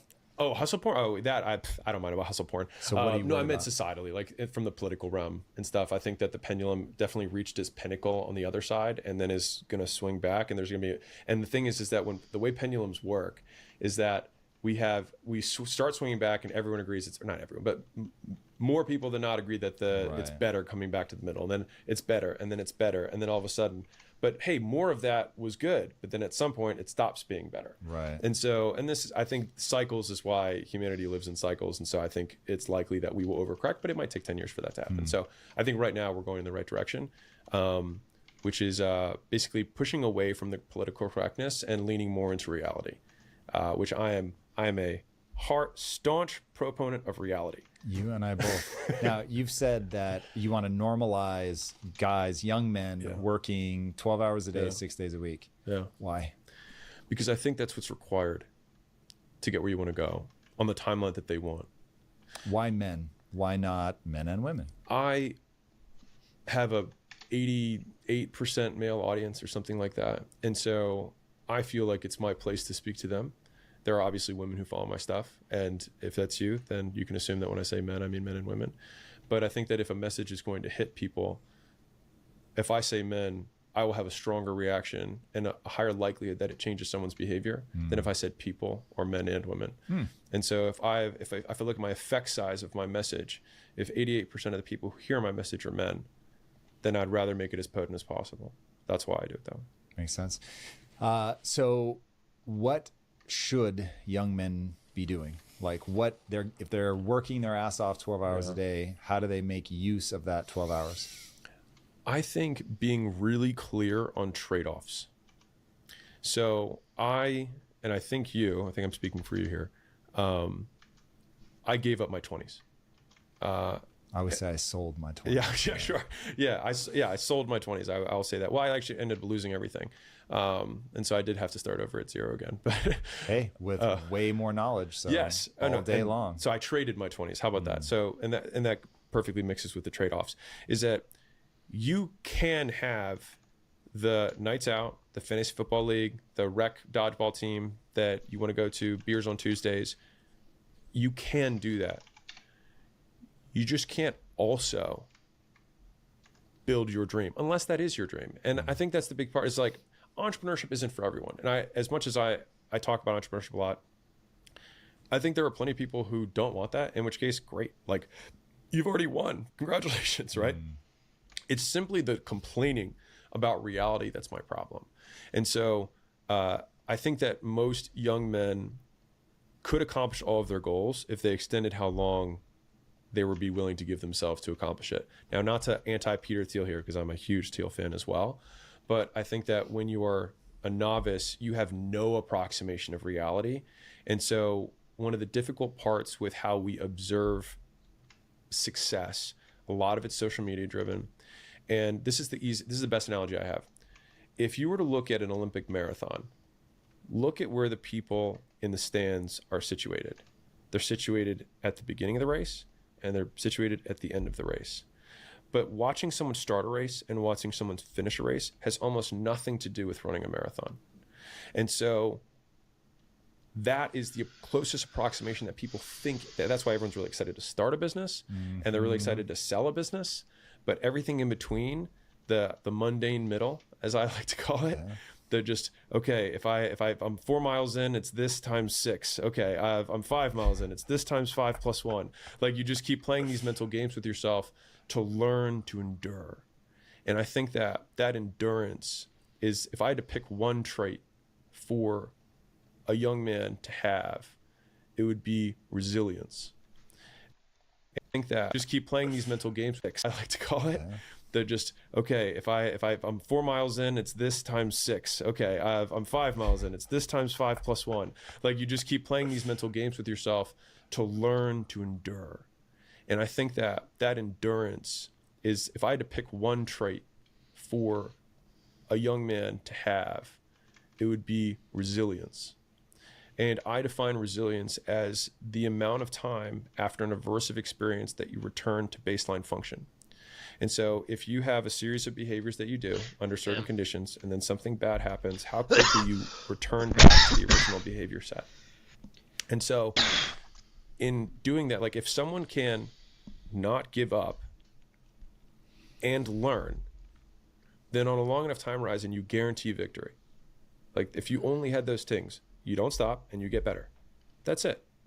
And I think that if those are the two hypothetical extremes, that's what I would want young men to have. And if you know that, then I know for me, because I've been asked before, like, did you always know you're going to be successful? And I don't really like the question, because I only knew, and I to my core believe this, I knew I would never stop. And that was the only thing I could commit to. I just knew I would never stop. And I knew that I wouldn't go home to Baltimore if the gym failed, for whatever reason. And so my plan B, and this is super tactical for anybody, is that I think you should look at your plan B in excruciating detail. Now, Arnold has this whole thing of don't have a plan B, make plan A work. And I understand both sides of this. But me knowing my plan B allowed me to pursue plan A. It allowed me to take the jump. But I think the day that I decided to live for me was the day that I allowed my father's dream to die. And so I think that you either live out your own dream or you live someone else's, and one of them has to die for the other to live. Wow. Yeah, that's heavy. It's interesting. I never love my parents, but I never felt in any way, shape, or form beholden to what they wanted for me. Now, I will say, though, this is sort of a bizarre similarity. I was trying to write. I wanted to break into the film industry, and I thought, okay, I need a screenplay. That's going to be my calling card, because this is all before YouTube. And my mom once calls me in the middle of the day, and I'm sleeping. And she's like, why are you asleep in the middle of the day? And I'm like, I got a new job. Doing what? Driving. Driving what? Driving models. Driving models. That's escorts. And I was like, oh, God. And so my mom was like, you have to call them right now and turn this down. There's no way. And so that is the one time where I let my mother's superior judgment, I think, in this case. But yeah, so that I could write, I took a job driving lingerie models to their appointments.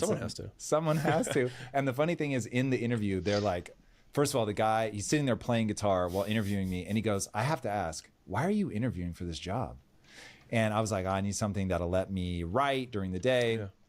He's like, okay, well, here's how it's going to work. The girl's going to have a pager. You're going to have a pager. If they paid you, whatever, 7, they're like, you go in there with a gun, you kick the door down. And I was like, oh, God, oh, God. But I actually took the job. I can't believe I did.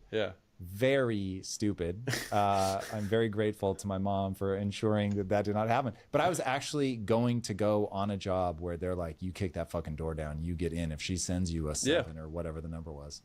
And I was like, okay, cool. If that's what it takes to write, man, then we'll go for it. But thankfully not. I think it's worth, for those of you who are young men or young women, there you go, who are listening, I think planning out what B looks like and not being ashamed of it. Because the thing is people will judge you based on the career path that you're making. But you're not making that as your career path. You're making that as the launch pad for what you really want to do. And I think that if you can reconcile that reality, which is that you will have, like, for me, it was super tough because everybody at Vanderbilt was that all the guys I knew were pretty successful. And so a lot of people were like, oh, back home. Now, high school friends, sure, are different. But like my college friends, I went to a good school. Like almost all of them are investment bankers, management consultants, private equity. Like they all make good money. They're like heading some software thing. Like they all are successful. And so when I went to do this personal training gym thing, it was like, oh, Hermosa gave up. Like he's out of the race. He's not playing the game anymore. And I would have these almost like these shame fantasies of what they were saying about me while I was sleeping on the gym floor, not being successful, having That's wild. literally kids above my roof because I was in a garage, so Literally kids would like party at night grinding while like I an was trying to animal. sleep. It was really times. tough. But also But like feeling literally in front of me, demonstrating the life that I could be having while I actively was on the floor. Right.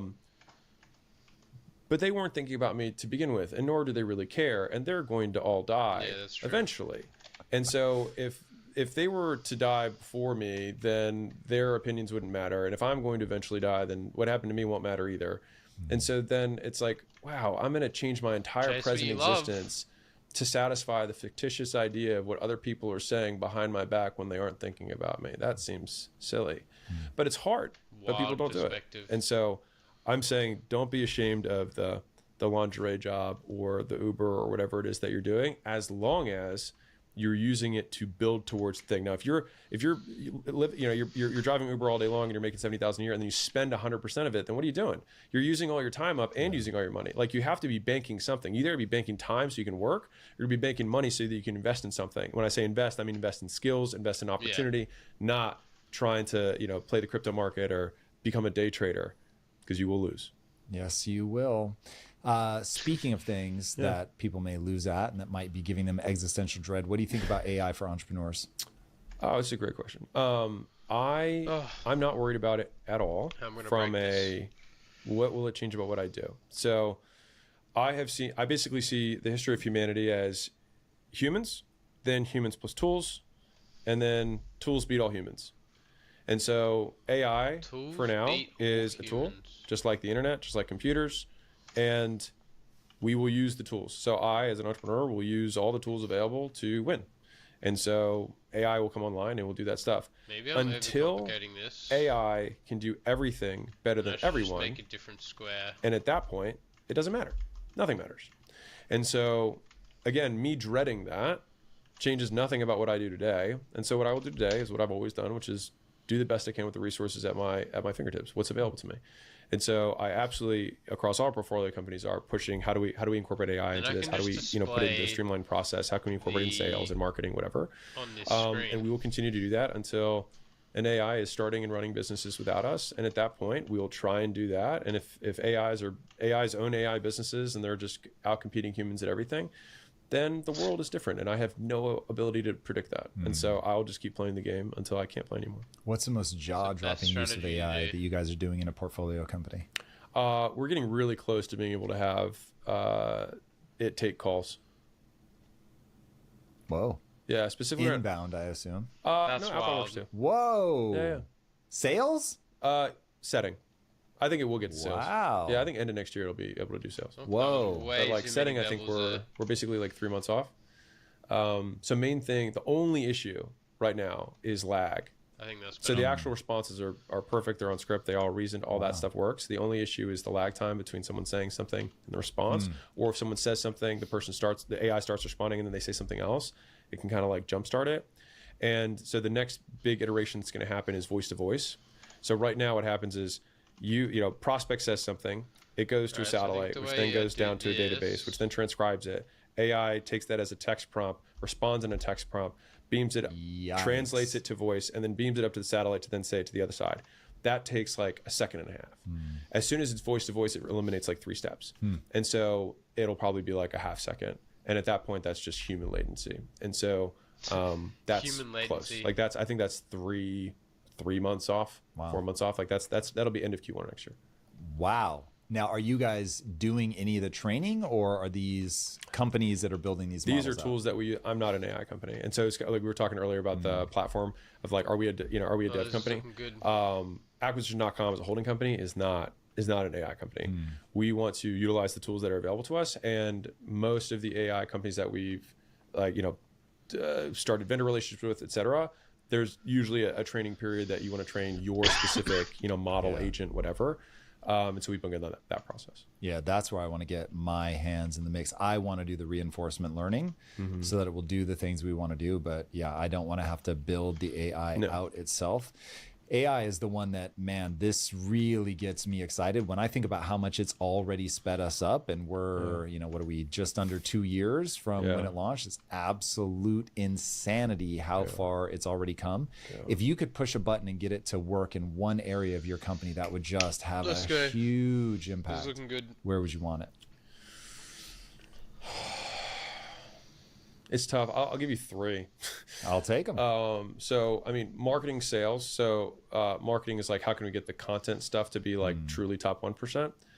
The thing that's tough is that whatever the thing that I hate and like about it is that whatever skill AI can do for you, it can do for everyone. Yep. And so it has a massive equalization. So like the ability to execute is going to be not nearly as much of a competitive advantage, which I'll just say transparently I'm bummed about because I'm pretty good at it. I get it.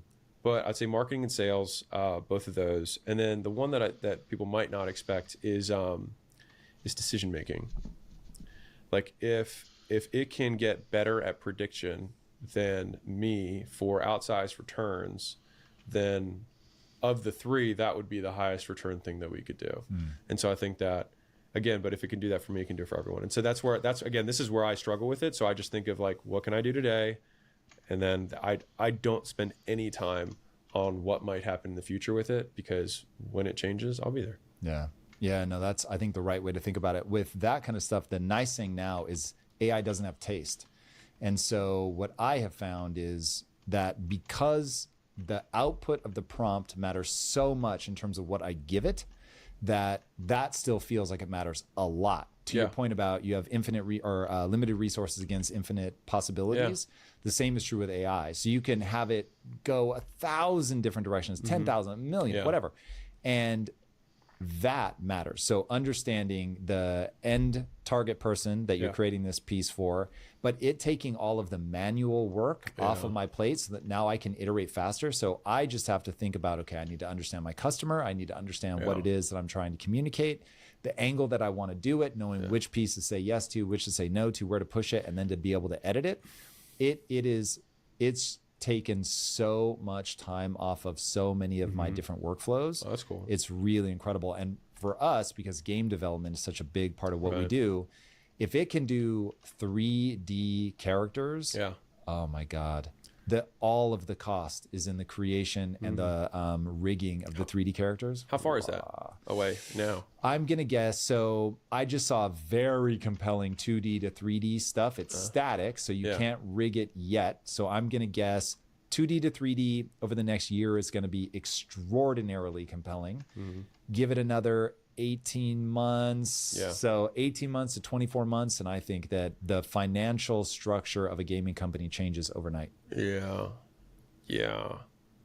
It's pretty crazy. So you were saying that you're bummed about it replacing certain aspects of marketing because you're really good at it. What is the thing? Because we can all look at you and go, yeah, there's something here that you were unusually good at. What is that thing? I think it's rhetoric. Say more. How you structure statements to make them more interesting or compelling for an audience. So, are you doing it intuitively, or do you have a method? The single greatest training grounds for this is Twitter or X. I started tweeting. I can't remember. You can probably look at my profile. Probably three-ish years ago, and I think Twitter is one of the best writing tools that exists because it gives you real-time feedback immediately for how good the quality of your writing and thinking is. And so there are basically sentence structures that resonate better with people. And so that would be like having 3 things in a row where you have, they all start with the same letter. If you have basically like a reverse sentence, like it's not about listening to people who are closest to you. It's about listening to people who are closest to your goals. And so it's like there's repetition there, and you change one variable. If you can't do it in a decade, or if you wouldn't do it for a decade, don't do it for a day. So there's alliteration, and so and I would say some of this has been probably subconsciously intuitive because I've tweeted probably 6,000 times over the last 3 years, and so I've had a lot of reinforcement loops, and this is where like AI will do better than I will eventually. But like right now, I want to record this because there was this time where Layla and I were driving, and she wanted to like tweet while I was driving. And so she would read me what she wanted to say, and then I would tweet it back to her. And they ended up like, they just banged it. And you kind of get in the flow. I was like driving on the road. I could just like kind of like zone out and think about it. And like that's something that I've gotten significantly better at over the years, and making more content. So it's like I have verbal practice and feedback loops, which are more delayed. So I don't think it's as strong as the Twitter feedback loop. And that's probably been, I think that's the, from a copy and content perspective, that's where I think I've put more emphasis. I love it. Because where this is really interesting for persuasion is that if you make the statement more memorable, people have a higher likelihood of remembering it. If people have a higher likelihood of remembering it, then they will think it was their idea. If they think it was their idea, they're more likely to do it. And so the best persuasion is when someone doesn't feel persuaded. They just think it's their own idea, and then they do it. And so if you make things memorable in a very real way, you will influence and change more people's behavior. And so if we look at the best orators of our time, the last 100 years, they were very skilled rhetoricians or whatever. Yeah. And they use specific sentence structures that people tend to like. And the same is like probably chords in music. I think it's the same thing happens with words. That's interesting. All right, what's some of the worst business advice you see people give out all the time? Do a bunch of things and see which one works. Why is that terrible? God, so many reasons. Well, first off, trying to do many things at once, you already have such limited resources. The easiest analogy I can think of is, imagine you've got 1 cup of water and you need to overflow another cup to get it to be an effective dose, right? Enough volume for you to see an outcome. The visual I can give is, okay, let's line up 7 shot glasses because millionaires have 7 streams of income, apparently. And so now we're going to pour that water into all of those glasses and then hope that it somehow overflows, but it's not going to. And so what ends up happening is you just have insufficient volume of action on 7 things, and then you accomplish none. And the fallacy is thinking that you'll see which one will work, which assumes that the environment, the circumstance is going to be the thing that makes it work rather than you. And so better stated is that you can make any of them work, but none of them will work unless you focus on one of them.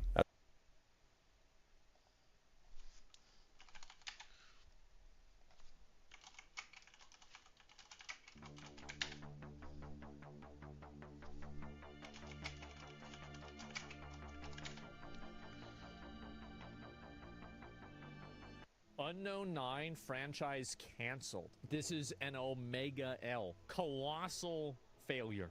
Do you remember how Concord planned on having an entire universe built out? And then after that, we're going to bring out new characters and there's going to be a new series for it. And Concord was like Unknown their new 9 big franchise well, canceled. This is an Omega new big thing. Well, they basically designed Unknown 9. They put the cart before the horse. This game was totally fucking irrelevant. Nobody knew about it at all. And they decided to build an entire franchise around this.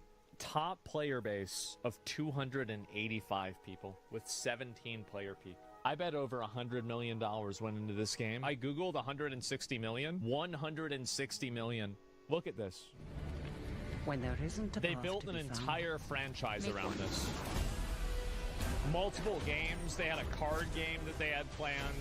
This is the new Star Wars.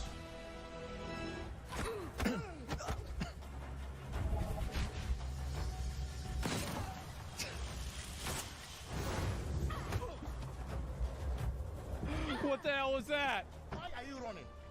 Why are you running? One more. Look, Luther Goodman, at your service. I appreciate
pull and it keeps me away.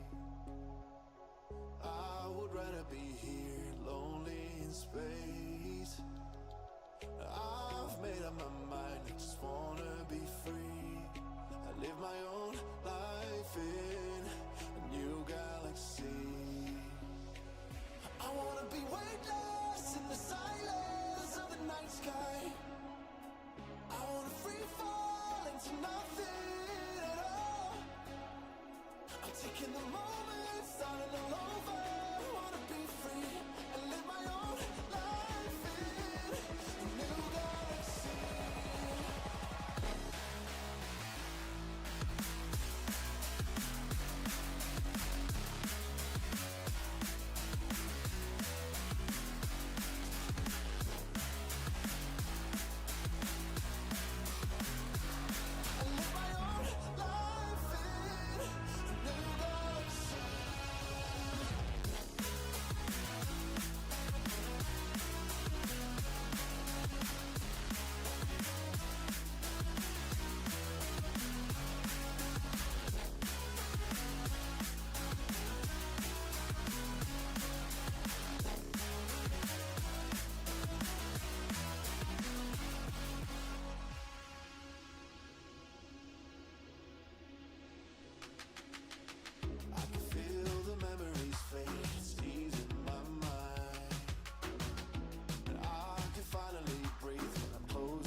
There's a beauty in the way you're worn, and the sharpness of your thorns, so vibrant in the imperfections. In the pain there's something real, all that anger so concealed. Still you're lost in how to feel, just let me hold that severed heart.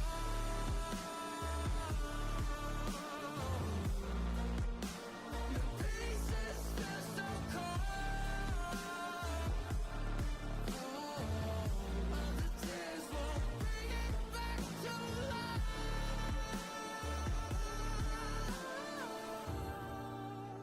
But hate will always grow. There's a beauty in the way you lay, and the way your color fades. You stand out now with your imperfections. Oh, it was never meant to fall apart. It was not supposed to cause us harm. But these days, all I do is wonder, is it better now that we could start again? 'Cause in the pain there's something real, all that anger so concealed. Still you're lost in how to feel, just let me hold. Oh, that severed heart.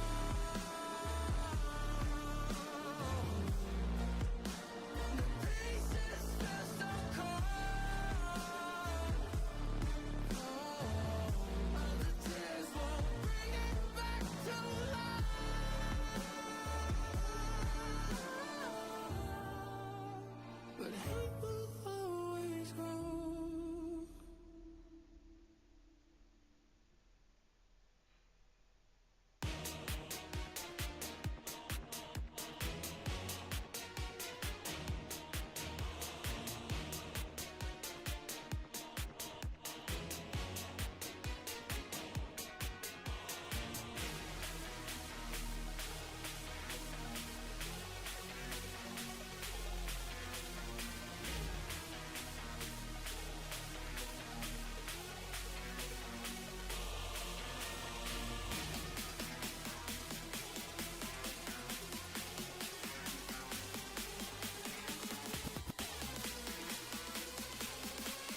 on your mind? Can I read it from your eyes? Can we lay and make the time stand still? What if we stay here, pretend there's nothing else?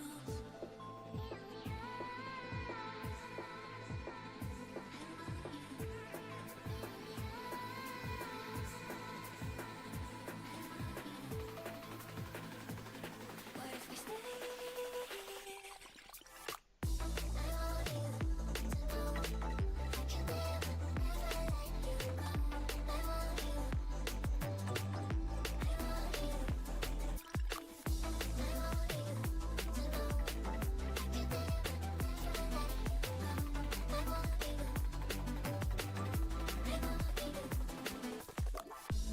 What's on your mind? Can I read it from your eyes? Can we lay here and make the time stand still? What if we stay here, pretend there's nothing else?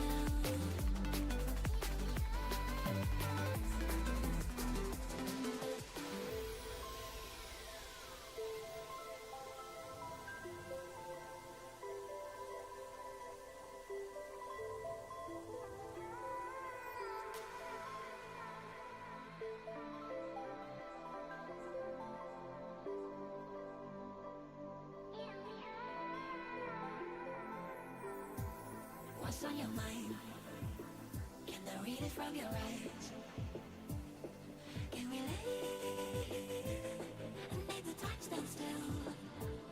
What if we stay here, pretend there's nothing else?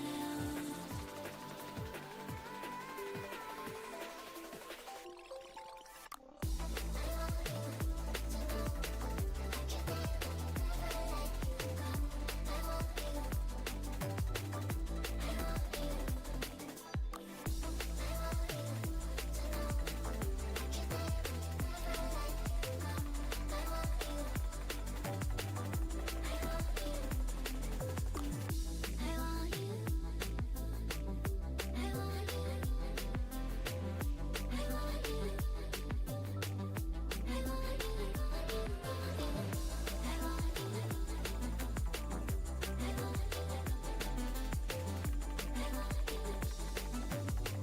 want you. What's on your mind? Can I read it from your eyes? Can we lay here and make the time stand still? What if we stay here, pretend there's nothing else?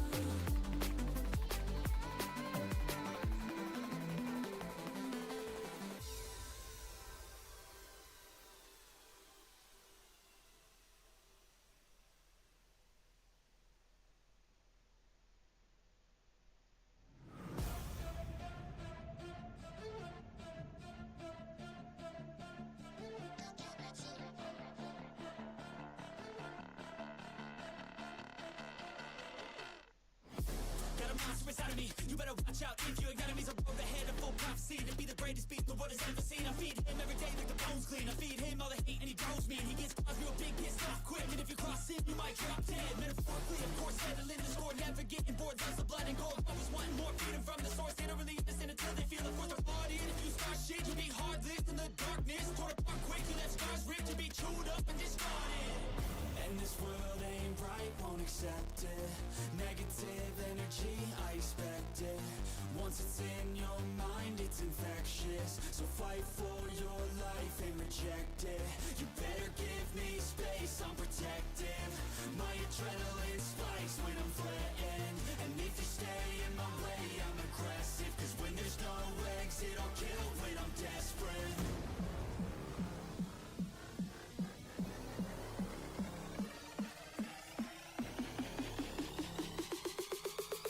When there's no exit, I'll kill when I'm desperate.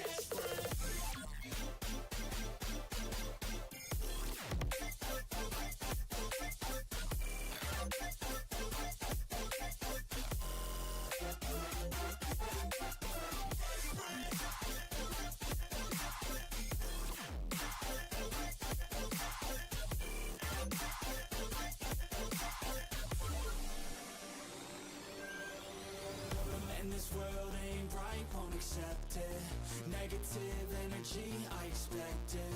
Once it's in your mind, it's infectious. So fight for your life and reject it. You better give me space, I'm protective. My adrenaline spikes when I'm threatened. And if you stay in my way, I'm aggressive. Cause when there's no exit, I'll kill when I'm desperate.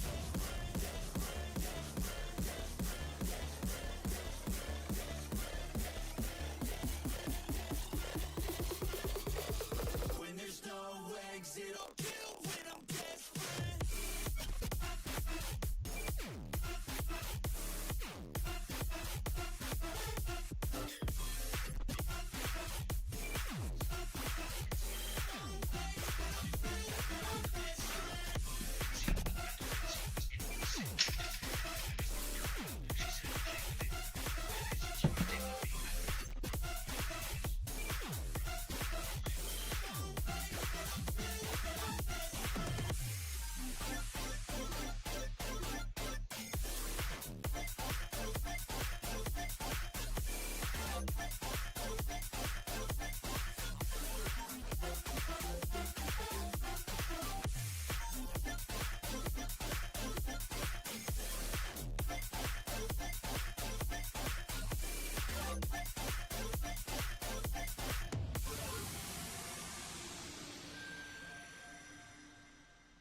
The night is young, we go, it's strong till dawn. Up all night till the morning comes, we love it so. We go, it's strong for more. Let's get it on and rave all night long. We're party pioneers. We won't bring the fire when we go for a ride. Party pioneers. Things are going well, cause we are the party pioneers.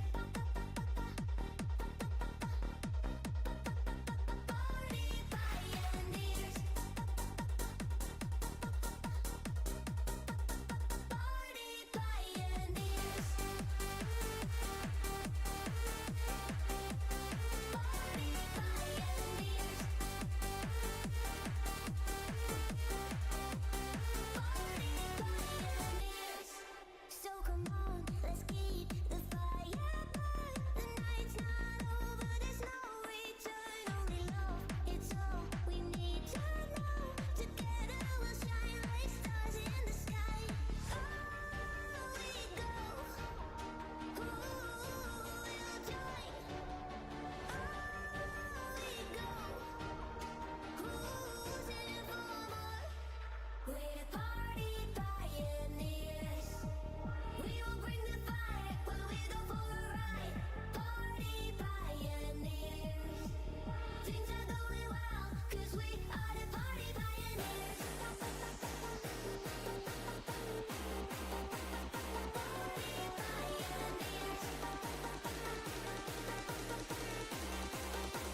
Party pioneers.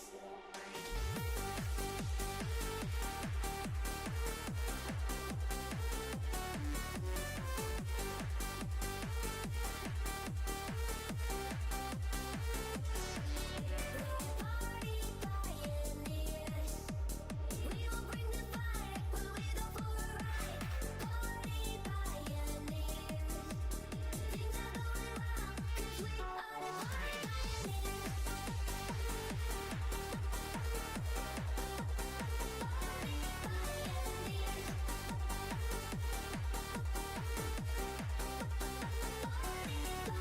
Pioneers.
All the barricades, I wanna know why they hold me back.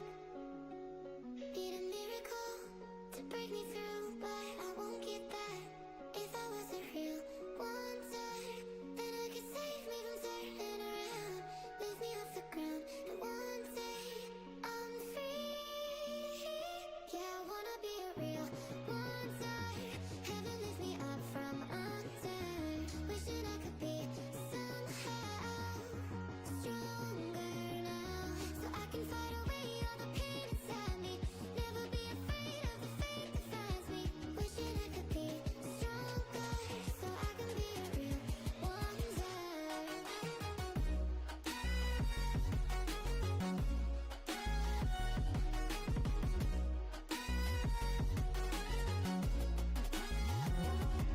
If you wanna be a wonder, baby, come and show it. Tell me what you feel in your heart and your soul. There's nothing I would take for granted. With me, we'll make it through. Takes two hearts to fix heartbreak. We grew apart, I made a mistake, but I'll try to make it up to you, my darling. Ooh, yeah, I wanna be a real wonder. Heaven lifts me up from under. Wishing I could be somehow stronger now, so I can fight away all the pain inside me. Never be afraid of the fate that finds me. Wish that I could be stronger, so I can be a real wonder.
Mirrors on the wall, staring back at me. Stranger in the hall, frozen by the scene. Portraits seem to fade. He lost his centerpiece. Can't recall his face. I hope he'll rest in peace. Haunted by my mind, victim or the prey. Everything is fine. Take me to my grave. Bury me alive, keeping me astray. Hard to say goodbye to who I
Yeah, hello?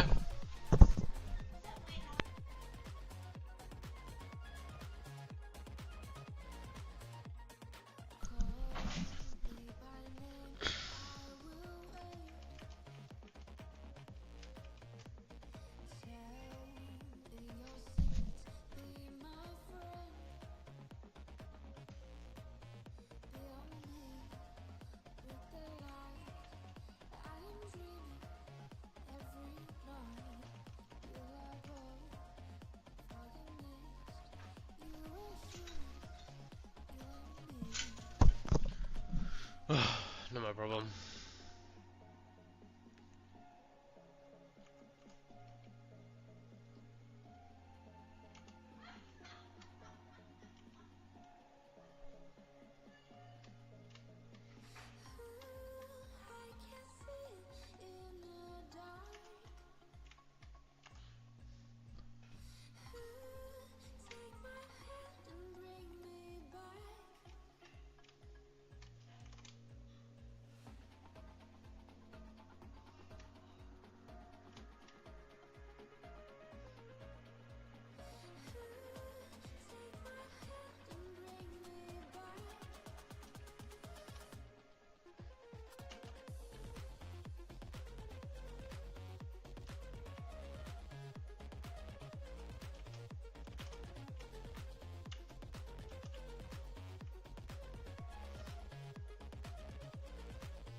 Keep push, keep.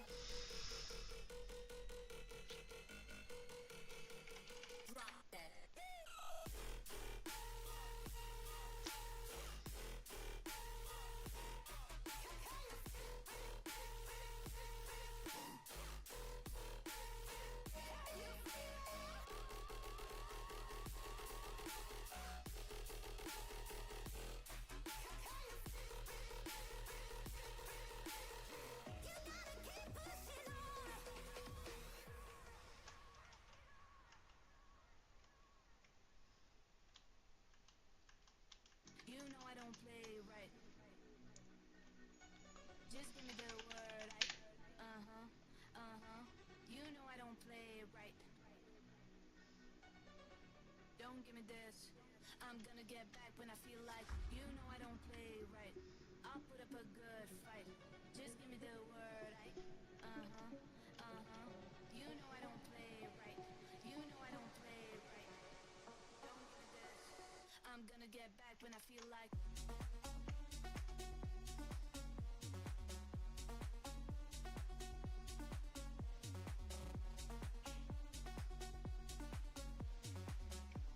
Don't give me this. You know I don't play right. I'll put up a good fight. Just give me the word. You know I don't play right. You know I don't play right.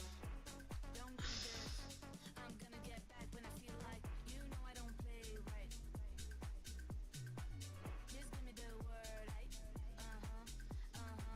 You know I don't play right. Don't give me this. I'm gonna get back when I feel like.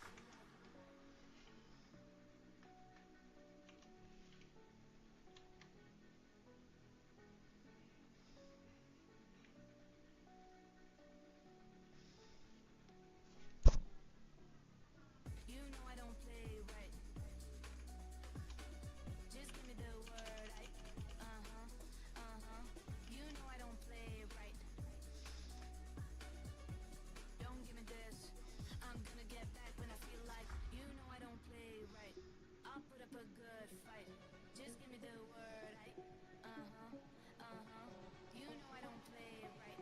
You know I don't play right. Don't give me this. I'm gonna get back when I feel like.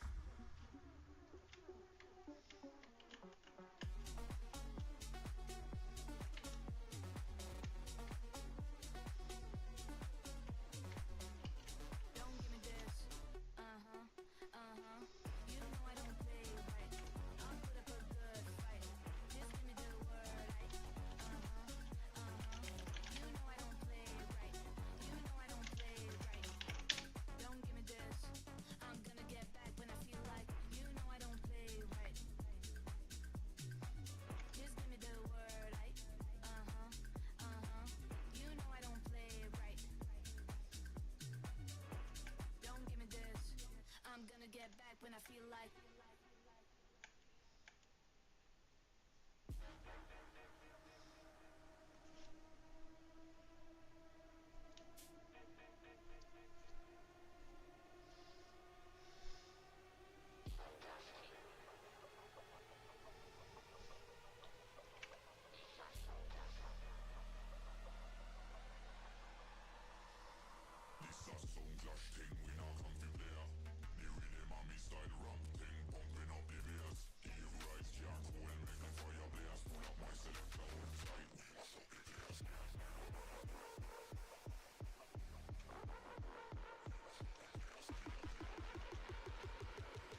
Oh.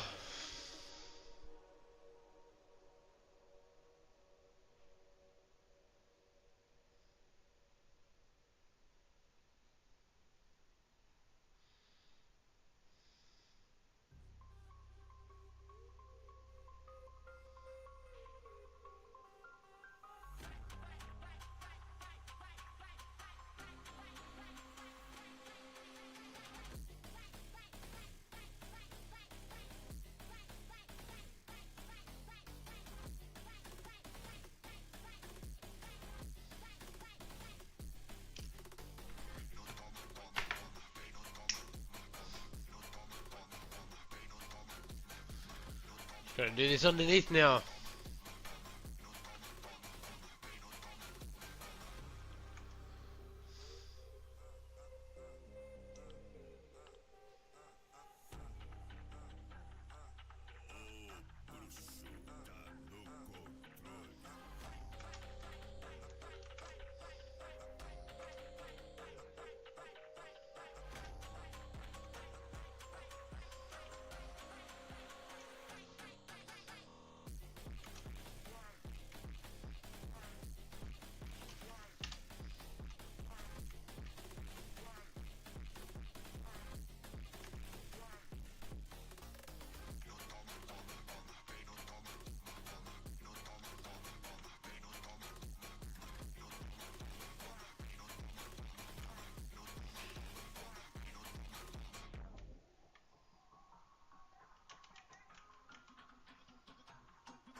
Oh, excuse me, sorry.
Alright, stream.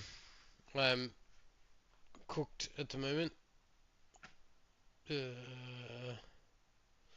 Thanks for hanging out today. Some great progress on this. Ready to texture and put it all together and make it look good. Super happy with it. Yeah. Thank you, stream.